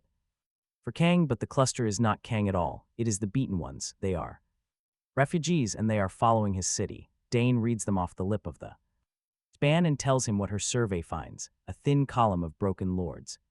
Coming up out of the wastes behind them, the ones whose domains the domain war already swallowed, whose armies rooted and left them completely landless, whose nodes stronger blocks stripped away while they ran. They have no soldiers left or too few to hold a node with absolutely nowhere on the killing fields to go, and so they have done the one thing no lord on the board has ever done before. Each of them has stopped running from the giant walking fortress and started running directly toward it. The tactical board has. He spent a year teaching every lord to fear his castles. But these broken lords have already lost so much that their fear has burned away completely. Now only cold math remains, a walking fortress holding a crucial node. Without any troops, slipping out of every trap is easily the safest spot in the entire Bomero. If it lets them stand in its shadow, he lets them take shelter. No soldiers guard them, and no choristones are left for walls. But a shadow costs him absolutely nothing, a long line of defeated lords trailing behind. His giant footing is the first thing in 2 lifetimes that wanted to be close. Instead of running away, one lord opens a communication channel. Someone whose domain he watched fall to Kang's block just a region back. He does not ask for protection. He has too much pride to beg right now. Instead, he says only that he has nowhere else left to go. The path behind is closing. The road ahead belongs to him, and he would rather die in the shadow of a massive thing that walks over armies than on his knees before one more block.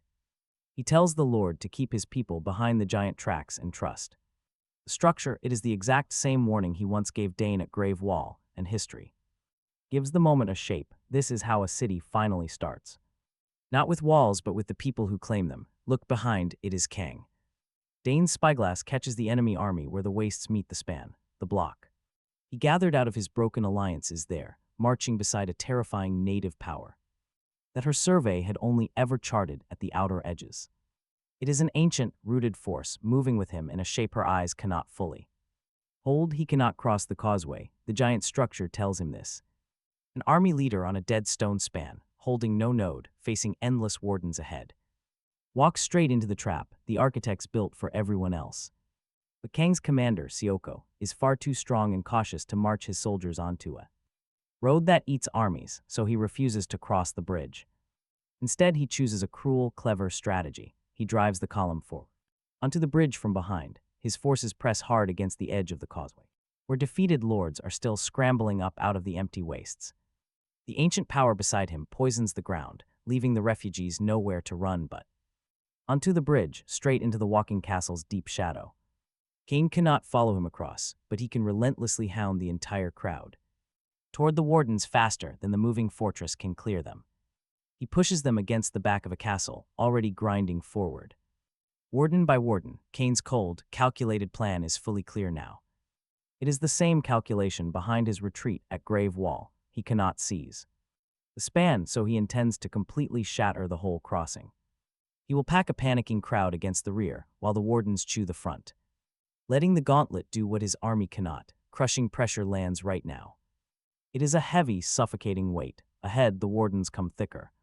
The piers closer together as the causeway runs deeper toward the center. The heavy structural lines of the bridge hand his citadel down a row of sentries. With no gaps behind him, Kane relentlessly drives the refugee column. Right against his footing, hundreds of terrified, landless lords. There is nowhere to stand but the road he is clearing, one warden at a time, under all of it. The span itself begins to fail. It was built for battle.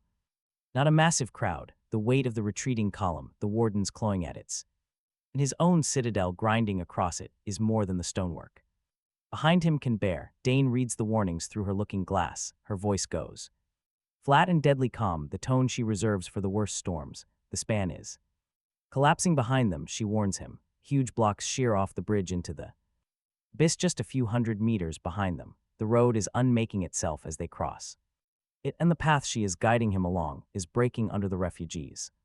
Even as she draws the map, she charts it anyway, a detail he will always remember from this Ashan span, whatever the final cost. This is a surveyor who has stepped off the edge of every map she owns, drawing a road that is crumbling. part under the people she is routing across it, calling him forward from Warden 2. Warden just steps ahead of each pier, while the old foundations crumble into a pitch-black abyss her glass cannot find the bottom of. Her eyes are the only thing keeping the desperate crowd from packing onto a section of bridge that is about to fall, and she strains without stopping, picking the load-bearing line across a failing bridge for a crowd of total strangers, because that is simply what people do for each other. Now he drives the massive citadel forward along her path, wardens ahead, King behind, and the road dissolving beneath them all, somewhere in the middle of that grinding crossing his cornerstone runs dry. Watch closely, his massive citadel slows down, and the very thing the makers bet on begins to happen, clearing the wardens, warden by warden, with a whole column on his back and a bridge falling beneath him, is not something he can do, no way, not as he is, and not with separate buildings holding out alone. Each building grinds its own load down to dust, while the collapsing road claims the rest. So he stops fighting the span as a fortress, and starts solving it as a lord. With a city to save, every wind since the morning his tower walked was met. One building at a time, but the makers built this gauntlet to crush exactly that. Design, deep mode opens his citadel, the broken keeps of the refugees and the crumbling road beneath them, all into a single problem, the question of the old foreman. Surfaces once more, the one question no Keepright was ever supposed to ask: what happens if every structure stops being separate? These refugees are the key that makes this answer possible, and he sees at the moment the column crowds against his foundations. They are landless, but they are far from empty-handed. A beaten lord still carries the bones of what he once owned, the crumbling foundations of a fallen keep. Half-built wall, the scrap of a domain the warden did not finish eating. As they huddle in his shadow, their shattered structures crowd in with them. 100 ruined buildings press up against his citadel, with nowhere to stand except where he stands. His blueprint sight in deep mode catches every detail at once, his fortress and their wreckage, and the failing span beneath them form one massive load that the road of the makers is about to throw into the abyss. The sealed branch of the system has hidden from him since the rust fields, the single limb of the evolutionary tree walled behind a refusal screen now brightens as the pressure of the road increases. The door is right here. They locked it away for the exact same reason they filed down his legs. It is the ultimate secret the makers desperately did not want him to discover on his way to the. He pushes his will into the center, forcing it like the watch bar's footing on that first morning. Second fuse now, he drives past the refusal screen, straight into the seam underneath. His command isn't just for a single building to walk, or for two structures to merge into one. Instead, he orders every single one of them to form a massive unified load. His citadel, the refugees' ruins, and every pathway between them are now binding into one giant structure, sharing a single foundation, so no wall along the causeway grinds down alone, and no warden faces a single fortress to wear. Way now standing on the road is a literal city. Talk about an insane upgrade. The refusal pops up as always at the creator-built doors. Behind it, the scene waits. He drives his last stub of cornerstone deep inside, fueled by absolute cold certainty. He has absolutely nothing else left to try against it. Suddenly, the door yields. The panel flashes a line brighter than anything his class has ever granted him. New function unlocked. Strideheart, the city bind. Below it, the system spells out exactly what it does: fuse every single structure he holds into one shared load, binding his followers' buildings too, and walking them all as a single, massive moving entity. Strideheart takes hold across the entire column at once. The ashen span has never carried a weight like this before. His citadel, 100 ruined keeps, and every refugee's shattered wall all draw together into a single unified structure, reaching for one fortress. The wardens encounter a city instead. He walks the whole thing forward, defying a road built to stop a single fortress. Now it faces a miracle the creators never believed could exist. The refugee lord who had nowhere else to go speaks up as it unfolds. His voice is full of the raw awe he wouldn't let himself feel. He says his ruined keep is actually moving. The war didn't destroy it, and he didn't take it away. It was lifted directly into the massive entity his citadel has become. His fallen domain is crossing the ashen span as part of a city. He asks what he has built after losing 2 homes to the domain war. He has never seen a home walk right out of a trap with its people still safe inside. He doesn't have a clear answer for him, because the city is still binding as he measures its scale, but the old world offers the exact term he has been circling since. The column first packed against his footing, Stridehold, a walking city, watch. It is something his first life never achieved, and his second was meant to prevent, seated. Right here on a failing bridge, built from his citadel and the wreckage of those that were already crushed, bound by a creator-filed door that he forced wide open. Under the heaviest load either of his lives has ever carried, he walks Stridehold. Off the far end of the ashen span, as the paths behind them collapse into ruin, the wardens stand uselessly on a road that has nothing left to defend.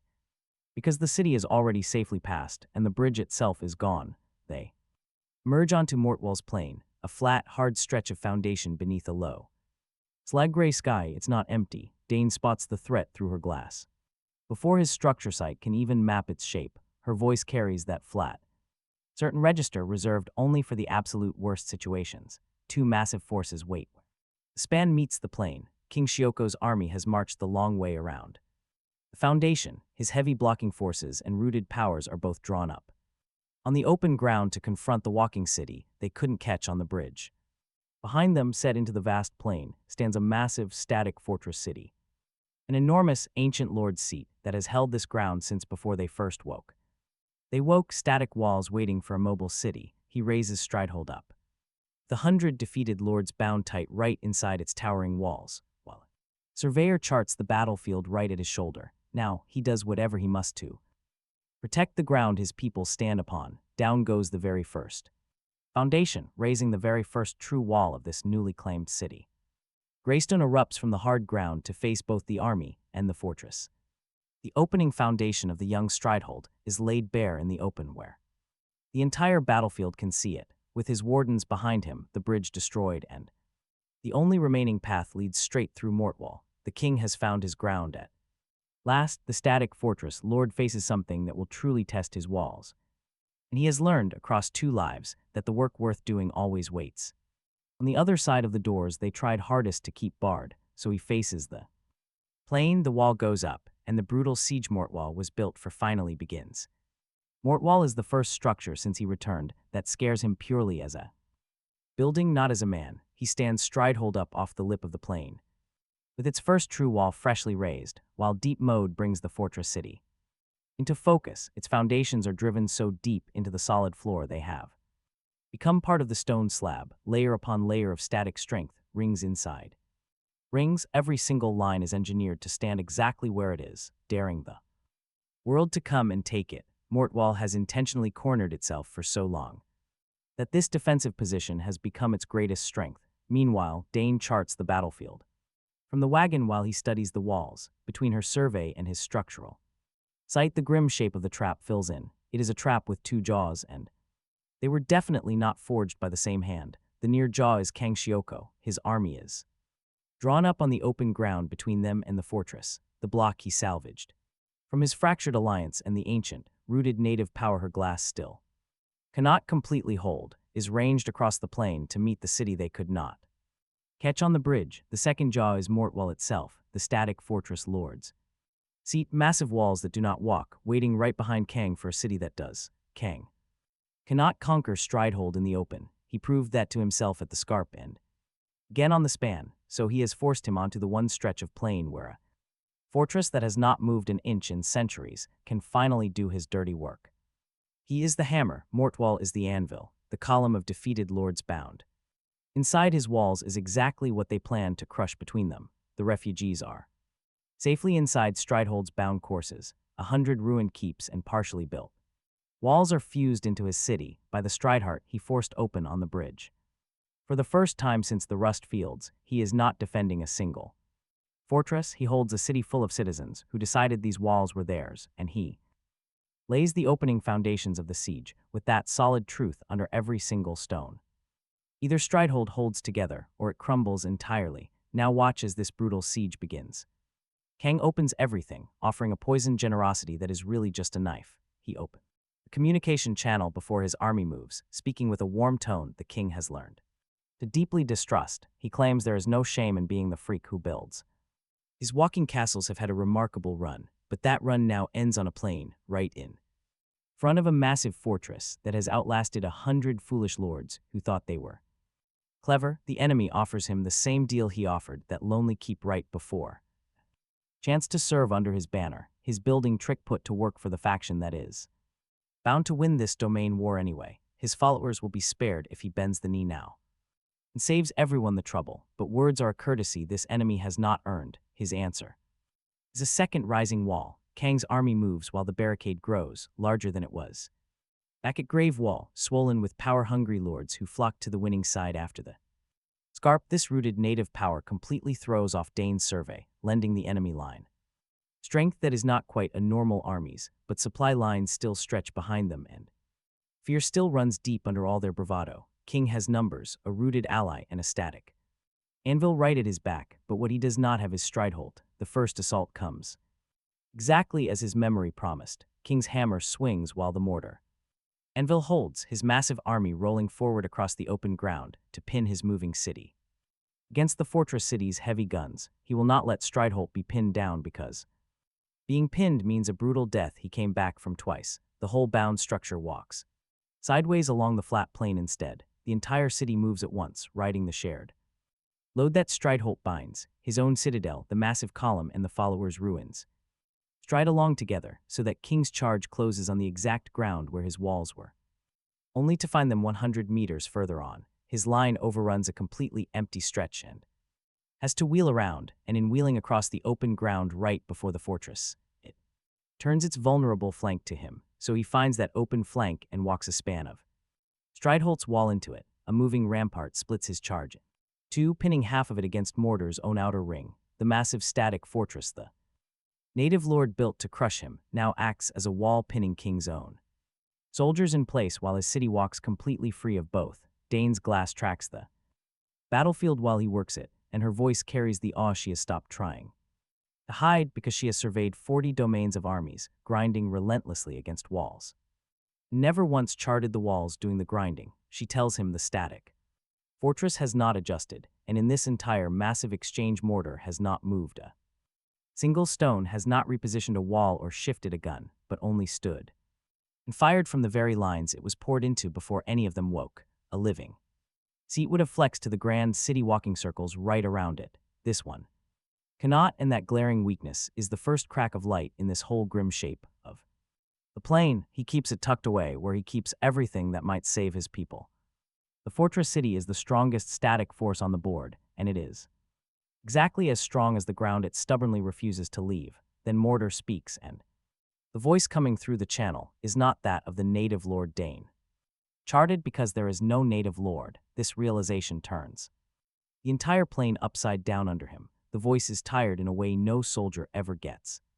It is the flat, worn-down tone of a man who stopped counting his years a long time ago, and the very first thing he tells him is that he knows what he is, not some joke name, not the freak with the walking castles, nor any of the tags the board hung on him. He names him Keepright, naming his very own reflection, and he tells him he is the first soul to reach this plane since he did. He goes back over the fortress with that single line running under it, and everything he thought he was looking at completely rewrites itself. Mort Wall is no native seat, its walls are laid in the exact grammar of his own blueprints, the same colleague's hand that surfaced under Grave Wall rose here into a whole city, driven so deep into the foundation that it could never walk again, the strongest static fortress on the board was raised by a man who could once make his buildings move. He tells him the rest himself, having waited a very long time to finally tell it to someone who can truly understand it. Once he was a Keepright drawn last on his own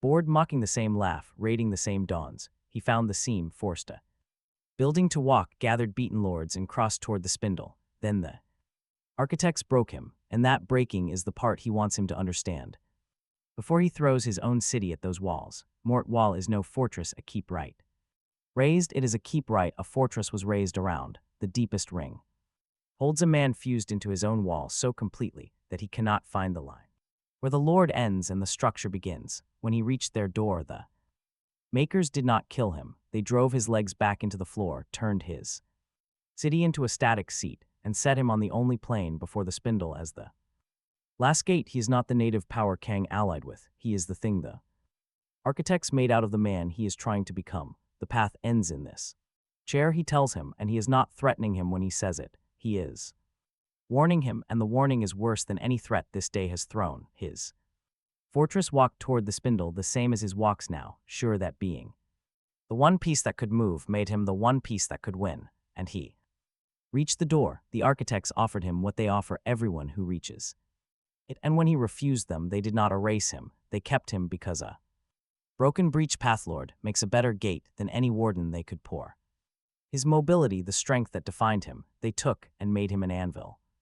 They set him here to be the proof to the next one that the road ends not in death but in this, fused into a static seat on a plane, firing on the next moving city to come out of the gauntlet, since firing on it is the only verb they left him. The last thing he tells him is the count. He has held this gate longer than he has been alive in either life, and put down every keeper right who reached this plane before him. There have been more of them than any ranking will ever count, each one sure he was the first, each one fused into the floor, little deeper to make him stronger when he ground the next one down. He does not argue the thesis at him. He is not wrong about the road, standing across the plane. He is living proof that reaching the center is not the same as winning. There, Dane watches his face in the survey light, and she has seen enough bad floors by now to know the difference between a problem and a mirror. What stands across the plane from him is the second kind. He is what he could become. Finished into a chair he cannot rise from, on a plane he can never leave. 4. One long breath on the open ground, with Kang's hammer wheeling for a second charge and the broken predecessor's voice still in the channel, he lets the cold of it land all the way he has learned to let these things land. Rather than bury them, he came back from one death certain the orthodox way was. It was a trap, and mobility was the door. Here is the man walking through, only to find the makers waiting on the other side with a chair. If he loses this plane, that is the best he can hope for, caged and fused into a gate for the next fool who thinks his walking buildings make him free. The architects do not waste a breach path lord, they use him, and the broken Keepright delivers his final argument, the case he has built since the day he named him, that there is no winning move on this plane. The smart play is what he should have done, to stop walking, to let them fuse him into something soft and high they would call a throne, because by reaching this ground he has already proven he is too dangerous to be left free and too useful to be erased. This chair waits for him whether he bends or not, he warns, broken or grateful is the only choice the makers ever leave a Keepright who walks this far. He tells him no, his whole fortress opens to him one more time, rings keep a man at the heart, and the answer sits in the footing. The thing the architects did to make him their perfect gate is the exact thing that makes him unbeatable. Mordarwall cannot move, so he does to Mordarwall what no army could ever do to it. He refuses to be where its guns are. Strideholt walks off the line of fire sideways and forward across the plain, and Mordarwall fires into the ground he left. The predecessor feels the arc closing and warns him it will not work, that every walking fortress before him ran out of cornerstone in front of his guns. He is right about them, but he did not reach this plane as one fortress. Strideheart carries the cost across the whole of Strideholt, his citadel beside 100 ruined keeps, and every wall his followers brought auto-repair knits the shared structure, while Mordarwall fires into a target that is never where it aims. He closes the arc. Strideholt's outer ring walks around Mordarwall's static rings, and the fortress that pinned 100 lords to this plane becomes the thing pinned, guns facing inward at a city that has already surrounded it. Kang sees the plane turn and does what he always does when the math goes against him, the very thing that got him killed. He pulls back. His hammer is already wheeling from the charge he split. Half his block is pinned against Mordarwall's outer ring by the wall he walked through, and he does not throw the rest of his army into a grinder to save a warden the architects set here without him. He cuts his rooted force loose to cover his retreat and runs east toward the volcanic glow on the rim. He lets him run, chasing a fleeing army with Strideholt is something he cannot do. Cinderhold must be where he catches him. He leaves Kang to run and turns to the prisoner inside his clamp.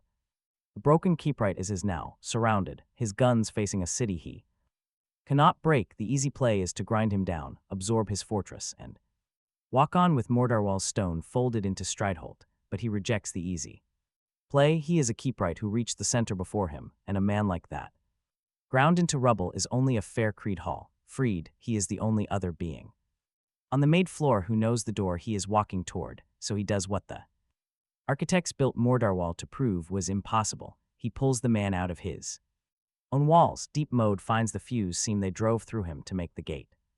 And he pushes his will down that line, not to break him, nor to absorb him, but to lift him out of the static seat they drove him into. That refusal throws up the same wall it throws at every brick door. He drives everything Strideheart has left against it until the seam finally gives. Mortwall lifts its foundations out of the ground, something it has not done since the architects first drove them in. The predecessor's voice changes into pure awe. He tells him his walls are moving, lifting out of the floor after all these years since the architects broke him, and he asks what he has done because he had stopped believing those legs could ever come back. His freed fortress draws into Strideheart, settling beside the citadel, the column and the 100 ruined keeps, not as a hall but like a lord who has walked this road before him. The board takes a breath as the last gate before the spindle stands up, joining the very city it was built to stop. Then the panel prints the door this entire siege was built to open. Function unlocked. Strideholt proper. He stands Strideholt up off Mortwall's plane, carrying the broken Keepright stone in its walls, and the broken Keepright himself riding inside it, freed and folded into the only walking city on the board. He tells him what he never got to do, that he reached the center alone, and they broke him. Alone, Dane charts the field clear and brings the glass up toward the rim, past Cinderhold's volcanic glow, past the seat Kang has fled to, and the masters waiting inside. A thin, hard light rises where no weather climbs and no node sits the spindle. It is close enough now to throw light over the world's rim. The makers built to hide it. He points Strideholt east toward Cinderhold with 100 beaten lords and a freed predecessor bound inside its walls, and a surveyor charting the single road in toward the light. He takes the first slow, certain step toward the volcanic seat where Kang has gone to his masters. And the spindle's glow already climbs past the rim. The brother who killed him once is running straight to the hand that always moved him, behind his walls. The gate built to stop him is walking in his city now, and ahead of all of it the center is finally close enough that its light clears the rim. The thing that built the board waits at the end of the only road left, but Cinderhold feels wrong before Strideholt is even off the last slope. He brings the city down the long fall of black glass toward Kang's volcanic seat, the spindle's light climbing past the rim ahead of it. Strangely, the volcanic keep fails the shape it pretends to hold. It should answer only to the fire burning under it. Instead, every line bends inward toward that thin, hard light over the rim, and before he is within a mile of his gate, the truth is already waiting. Kang didn't flee to a stronghold of his own. He fled straight to a door, and that door was theirs all along. The broken Keepright rides inside his walls now, freed off the plane and folded into Strideholt. He tells him, flat and tired, that he knows this place, not Cinderhold by name, but the exact grammar of it, the point where a structure turns into a mouth. He warns him that this volcanic seat is a costume cut on the pattern of the Greywall War, a decoy dressed up as a fortress so the man inside would believe he held it. Dane charts the rim off the wagon and finds the same pull toward the spindle. They have walked off the edge of the war and onto the made ground of the thing that built it. This harvest has a front office, and Kang has been keeping it, so he brings Strideholt to a halt on the he stands on the dark plain before Cinderhold's gate, refusing to raise a defensive wall. A wall is for an army, but there is no army here, only Kang, standing alone. He is huddled before his volcanic seat, powerless, completely unprotected now. The alliance is spent. Only the man responsible for his 2 deaths stands there. He guards a door never his. Now a voice speaks from behind. For the first time across 2 lives, he actually hears the makers use a voice. No channel carries it. Their words vibrationally echo directly through the heavy stonework. They shake the foundation of his city. The broken Keepright flinches instantly. He has heard those words before. The architects speak. They speak all at once. Their message echoes around Kang, under him, and straight through his broken body. They expected his walking city. No grand threats, no boasts, just calm facts. This greeting is worse than any direct threat. Talk about a chilling realization. They are not surprised. He's exactly where they always knew Strideholt would end. He quietly analyzes the seat while they speak, the same caution that kept him alive. He measures the threat. The reading confirms the terrifying purpose of that hollow voice. Kang is just a puppet. His mouth moves, forming words that are not his. His deep mode sight activates, finding the unnatural seam in his flesh. He spots where the man ends, and the architect's cold control actually begins. It is the same fused line seen on the previous plane, a newer weld. They are wearing him like a suit, no walls needed, just a useful prisoner. They kept him soft, standing, a hollow mouth to deliver their cruel offer. A mouth wearing his brother's face, it is the absolute cruelest weapon they own. He lets them speak, he crossed the foundation and refuses to back down now. The page is wide open, he will read it, a maker lays out their finished calculation. They hide absolutely nothing, this is exactly what they want him to see now. Their words confirm the slab's warning, the terrifying bone mark is fully built. The domain war is just a harvest, and the spindle is feeding on it, mind-blowing. They speak without shame, like craftsmen simply describing a highly efficient mechanism. They mention the Keepright. Inside his walls, the broken prisoner goes completely still. They repeat the exact words once said to him, the class was buried on purpose. Its legs were sealed away, a harvest needs its livestock pinned down tightly. Pinned right where the slaughter happens, his first death was just routine housekeeping. Speaking through his brother, they admit they nudged greedy hands toward his node. They closed the trap early, a breach path lord cannot be left alive long. Otherwise he might discover the slab, this is no emotional confession of guilt.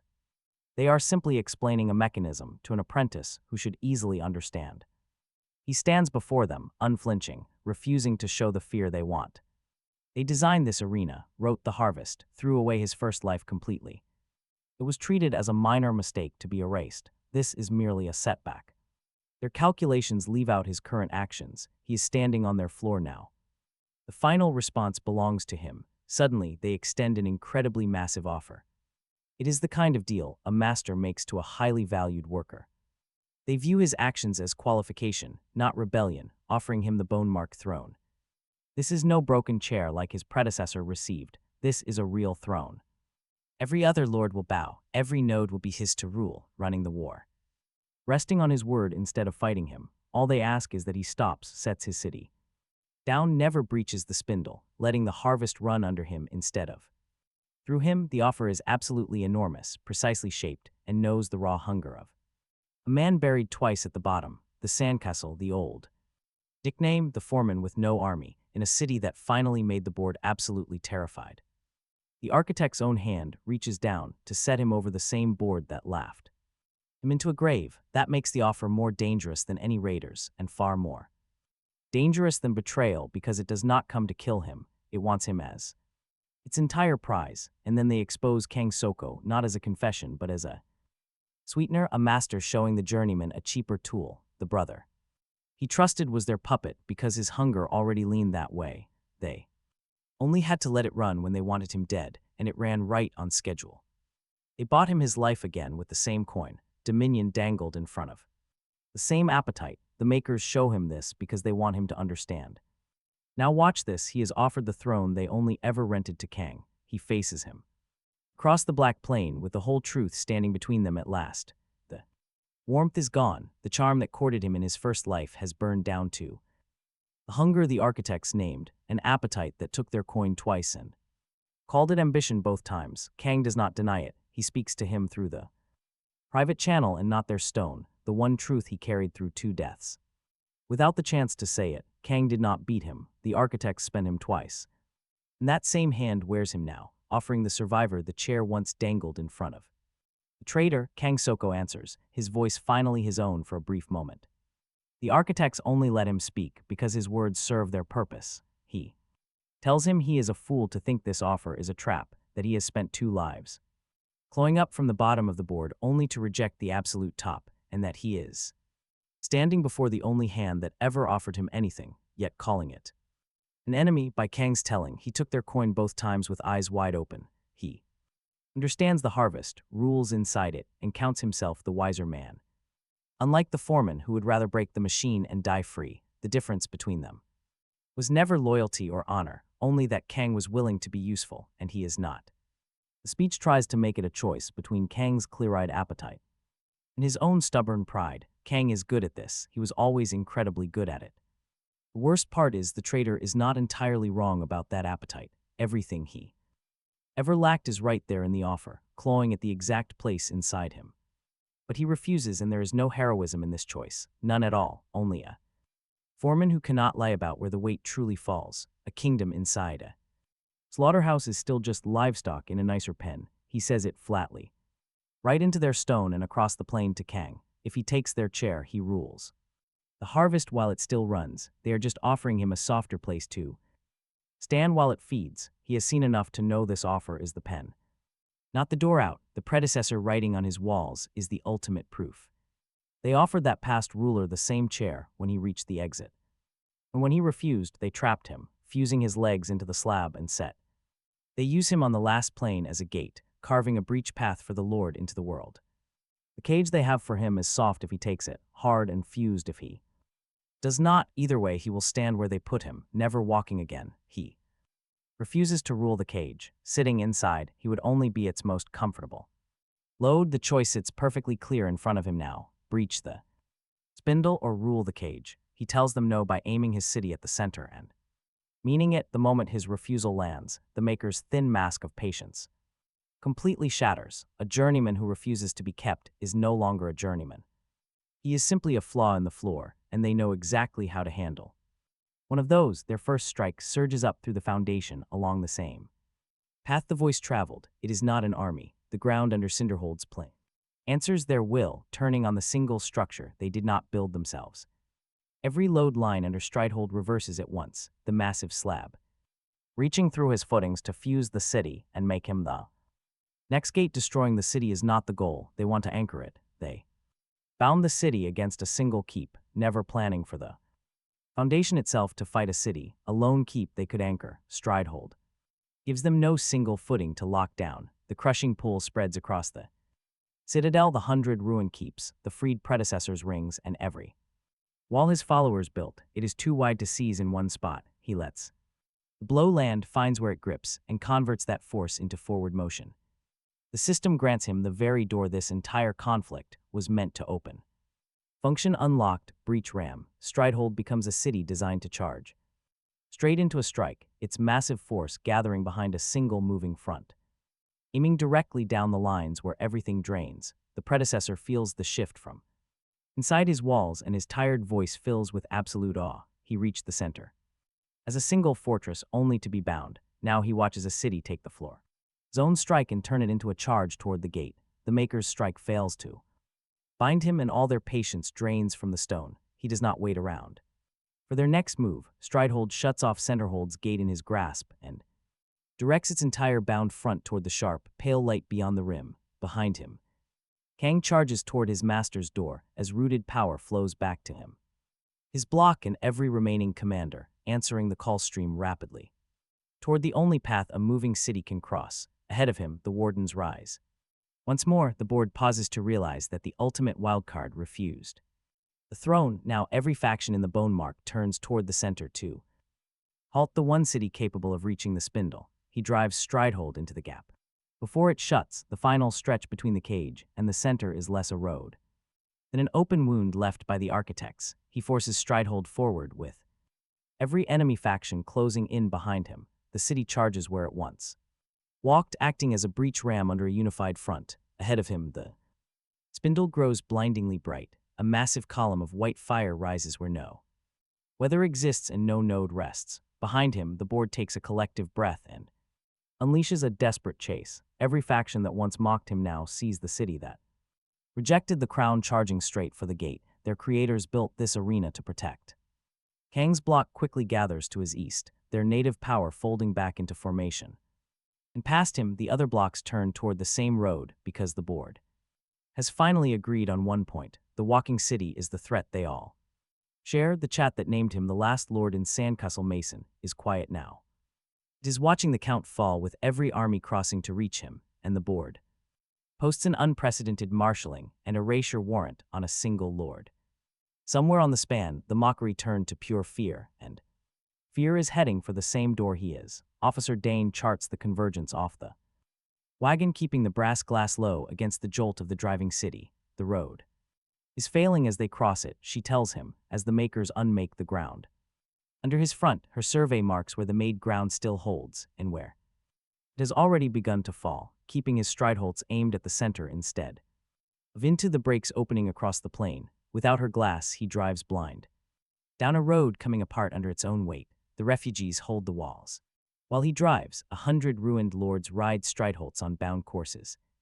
Landless, armyless, folded into the city on the bridge, and they do not man the ramparts at all. They are the wall, when the failing ground drops out from under. One stretch of his front, the bound city carries the strain across the rest, and the front does not fall. He feels the drive run through all of them at once. 100 shared courses, the free predecessors rings, Mortwall's lifted. Stone, and he pushes toward the light. The first wardens lift off the road ahead. The foundation peeling its own strength up off the made floor to stand in his path. Without slowing down, Strideholt takes the first warden full against its leading wall and does not break stride. The next one rises, and he aims the drive directly at it instead of around it. The refugees feel the impacts in the courses they hold, and they hold them. Riding in his walls, the predecessor tells him, tired and amazed, that he ran this gauntlet alone and never imagined a city could take strikes across 100 shared courses and keep driving. Here is the ultimate clash. Kang prepares his final stand on the only thing that never once stopped him, his whole army drawn up between him and the door. His block comes onto the road behind the wardens, larger than it was at Gravewall, larger than it was on Mortwall's plain, swelled with every lord who decided the safe bet was the strong horse, the old rooted force. Moving through his ranks in the shape Danes surveyed, still cannot fully hold. His channel opens before his line moves, and the warrant in it is the same knife. It has always been the brother's register he learned before to distrust. He tells him that the run ends here on the last span, calling him a freak who builds walking castles, who has had a remarkable rise, but a rise is not a reign that. The army at his back is the largest the Bone March has ever fielded, and it has come for the one node the board agrees must fall. Even now he offers him the same place under his banner he offered the lonely keep before, promising his followers will be spared if he sets the city down and bends. Words would only give him a shape to argue with. His answer is the drive, the whole bound front swinging onto the line. His army is standing on. His charge comes exactly as the old life swore it would, the hammer swinging, his line rolling forward across the failing ground to pin his city against the wardens and the brakes. He does not let Stridehold holds them pinned. The entire front line slams head-on into the enemy breach. The ram drives straight into the densest part of Kang's army, splitting their main force. The leading wall fractures the charge at its thickest point, scattering the ranks. The two halves of Kang's army spin onto ground that is collapsing right beneath them. A massive section of his outer wall slides into the gap, trapping half their block. Against a broken road they cannot cross, Dane tracks the field, turning through the glass while he works the controls, her voice filled with an awe she cannot hide. She reports that Kang's battle line has completely lost its shape and shattered. Their own magic is dragging them down into the breaks as his drive splits them apart. He walks another massive section of wall right through the second half of their block, dividing the largest army the Bone March has ever seen into two trapped halves, his city driving clean between them toward the light. Kang sees the math turn against him and does what he always does. The same desperate move that caused the commander's first death. He pulls back. His hammer force is already wheeling away from the split charge. Half his block remains pinned against the brakes by the walls he walked through, and he refuses to throw his remaining troops into a meat grinder. Kang cuts his magic loose to cover his retreat, fleeing east toward the volcanic glow at the rim, toward his master's door. He does not chase him. A city is slow and a retreating army is fast. The door will catch him anyway. The enemy army breaks, but Kang himself escapes ahead of the drive. The commander lets him go because the final reckoning is not on this road. It waits at the central door, where King Sioko has hidden one last time. He drives his city in after them, straight toward the light until the road runs out, leaving them facing the door itself. The glowing spindle stands at the end of the crumbling span, a column of pale fire anchored in stone. It is the vessel, and every line of power in the arena drains into it. A breach ram can dent the surface, but cracking it requires more. Stridehold must strike with its entire massive force, focused on a single point. That strike needs an immovable anchor, but the core stone is not the answer. The spindle's foundation is the very floor controlled by the enemy architects. They can pull any footing. He drives into their ground the instant his ram leans on it. The breach needs an anchor outside their floor. And get this, there is only one thing in his city, built on ground they never touched. Dane reaches the exact same conclusion before he can even speak, because chartless ground is her specialty, not his. A surveyor's domain is unique. Her map site is anchored completely outside the floor she charts. Her domain core is the one anchor on his city they cannot touch.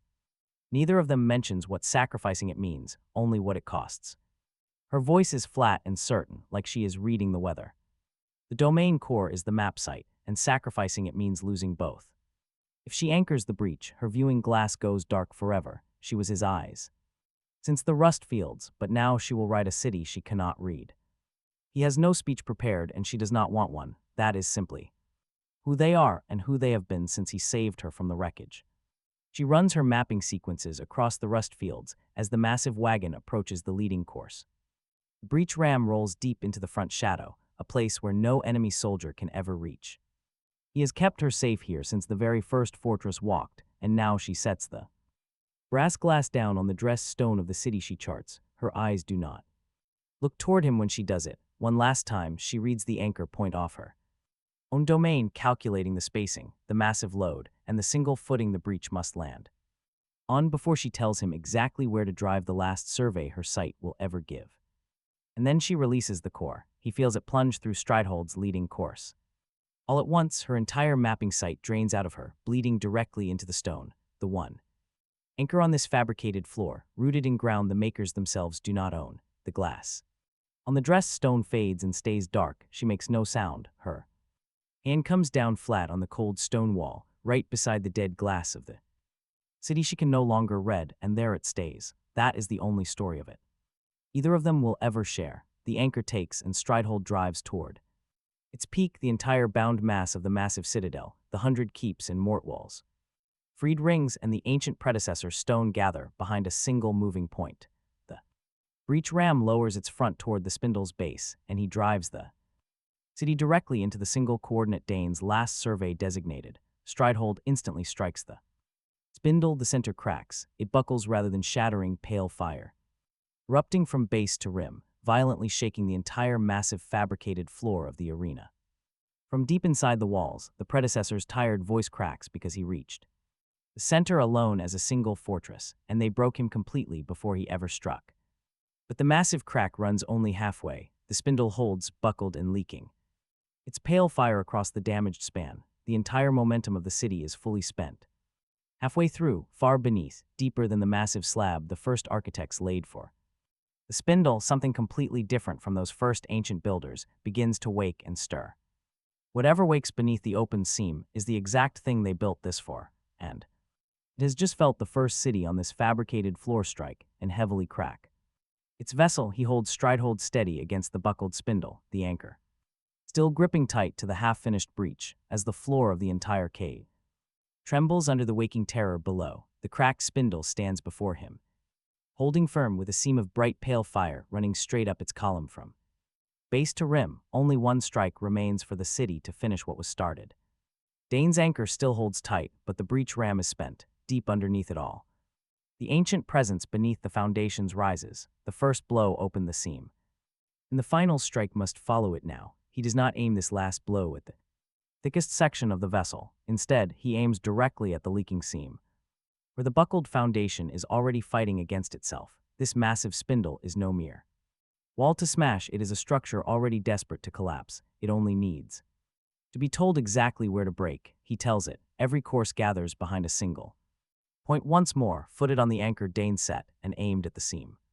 Running up the side, the system burns the final line into his panel, and he drives the entire anchored mass of Stridehold into the fractured line instead of the solid stone. This final devastating blow lands exactly where the weakened foundation already wanted to fail. The spindle completely breaks, unlike the slow buckle of that first strike where the foundation shudders slightly but holds. This is the shift of a load path cut at the single pillar that carried it. A deep seam tears open from base to rim all at once. The vessel's pale fire pours out through a central column split into two halves, each leaning away from a center that can no longer hold them. The artificial arena floor lurches violently under the break. Every single load line, draining inward to feed the center, snaps completely slack in an instant. An age of lords is cut off at the vessel where their power was poured. He feels it pass through Strideholt's anchored footing and up into his teeth, the same impact the falling keep took through him in his first life, except this time the collapsing cage is the target and he is the hand on the load path that called the fall. The harvest ends. In the single breath, the spindle stops straining the stone floor. It is faster by far than the days his system foreknowledge always measured things in. His deep mode sight catches the load lines dying one after another across the whole foundation. Inward pull toward the center goes completely still, and the interface in his eye does what it has never done since Lordfall. The Lord count stops falling, that soft number has been sliding downward every hour since Lordfall began. Every single tick once meant another beaten Lord was drained into the vessel, but now it holds for once, then it does something he has no category for. It holds, and the names stop graying out. Across the dead floor of the Bone March, every Lord still breathing is suddenly a Lord the harvest can no longer reach, and it is not only his harvest that ends. Breaking the spindle does not free Strideholt alone, it frees the 100 refugees bound in his walls, the predecessor riding inside him, the beat Lords scattered across the wastes, and every survivor still breathing under the bone March sky. The board lights up region by region as the load lines die. Every domain drops off the harvest at once. Now, the chat that named him Sandcastle Mason fills not with mockery and math, but with Lords finally understanding. They are not going to be erased. He stands the city up off the cracked center and lets the massive size of it settle. The count that survived to this breath is a fraction of the number that woke at Lordfall, but it is a fraction that has stopped shrinking. Every name still on it belongs to a Lord the makers can no longer drain. The victory is footed on the anchor of a surveyor who can no longer see, built from the broken keeps of the people this war already beat. The joke the region laughed at on that first morning has broken. The cage the predecessor's tired voice gives out entirely. He reached the center alone as one fortress, and they broke him before he ever struck it. But now the blow he never got to throw has landed through a city he never thought to build. He tells him the feeding he was made to guard is over. He gives him no lecture. The center is cracked open. The count has stopped falling, and that is enough. Then he turns all of his attention to the one figure on the dead floor who fed the vessel by choice. The cage is broken and the count is held, but the reckoning King Seku has earned across 2 lives is still standing at the door. He ran too, and he has not driven a city to the center of the world to leave that debt unpaid. King Seku is where he always goes when the math turns against him, drawn up small and alone at the foot of the broken spindle, with no block behind him. The native force he abandoned on the last span has completely scattered. It is over. The greatest army the Bone Mark ever gathered is completely gone. He runs to his master's door. The heavy wood is cracked open, leaking the dying embers of a harvest that stopped long ago. The ancient makers who controlled him at Cinderhold are dead silent now, because nobody wastes their breath on a tool they can no longer use. Now he stands at the absolute bottom of the very structure he guarded across 2 of our protagonists' deaths. Nothing remains to guard it, just one broken man, so he brings Strideholt to a dead stop right in front of him, sizing him up completely, seam and structure alike. His final message arrives, but any trace of warmth is entirely gone. Because that warmth was just a mask, and masks are useless on a shattered floor. Now his broken rival warns him that he has won a prize that cannot be held. That destroying the harvest feeds no one, that the MC has freed 100,000 greedy lords onto a dead land that has lost its center. There is no rule left. Nothing to make them obey the city that ended the only game they were given. According to him, the MC traded the only system that fed everyone just for the freedom to starve under a vast, empty sky, and that chair he refused at Cinderhold was apparently the only logical move on the board. The man is incredibly good at this. He knows exactly what words a lonely, desperate Keepright needs to hear. Even now, with his army scattered and the harvest dead, he still reaches for the fragile part of him that crawled back from the grave, desperate to hear. He didn't belong at the very bottom, but the MC refuses him that satisfaction. Instead, what he tells him is entirely cold, the one truth this shattered world has left. The harvest is finished. There is no more domain war, no armies to command, no nodes to capture, and no leaderboards to climb, no masters left to sell himself to. The proud man who lived for war and territory now stands where absolutely none of it matters anymore. Now the MC just has to make sure it stays that way, so he breaks him. in the only way that truly fits, a way the system would never expect, and far from what the MC's grief demands. A quick kill is just too easy, and grief won't hold a node anyway, so the MC won't crush him or absorb his precious stone. Instead, the MC rips the Maker's hand out of him, just as he once dragged his predecessor from that chair, not to liberate him but to strip him down to nothing but himself. Then he claims the only two things that ever defined King Shioko. His massive city walks the very ground right out from under him. The war is dead. When he is finished, the man is still alive, completely untouched but utterly ruined. He feels the reality sink in. That quiet understanding is his entire punishment.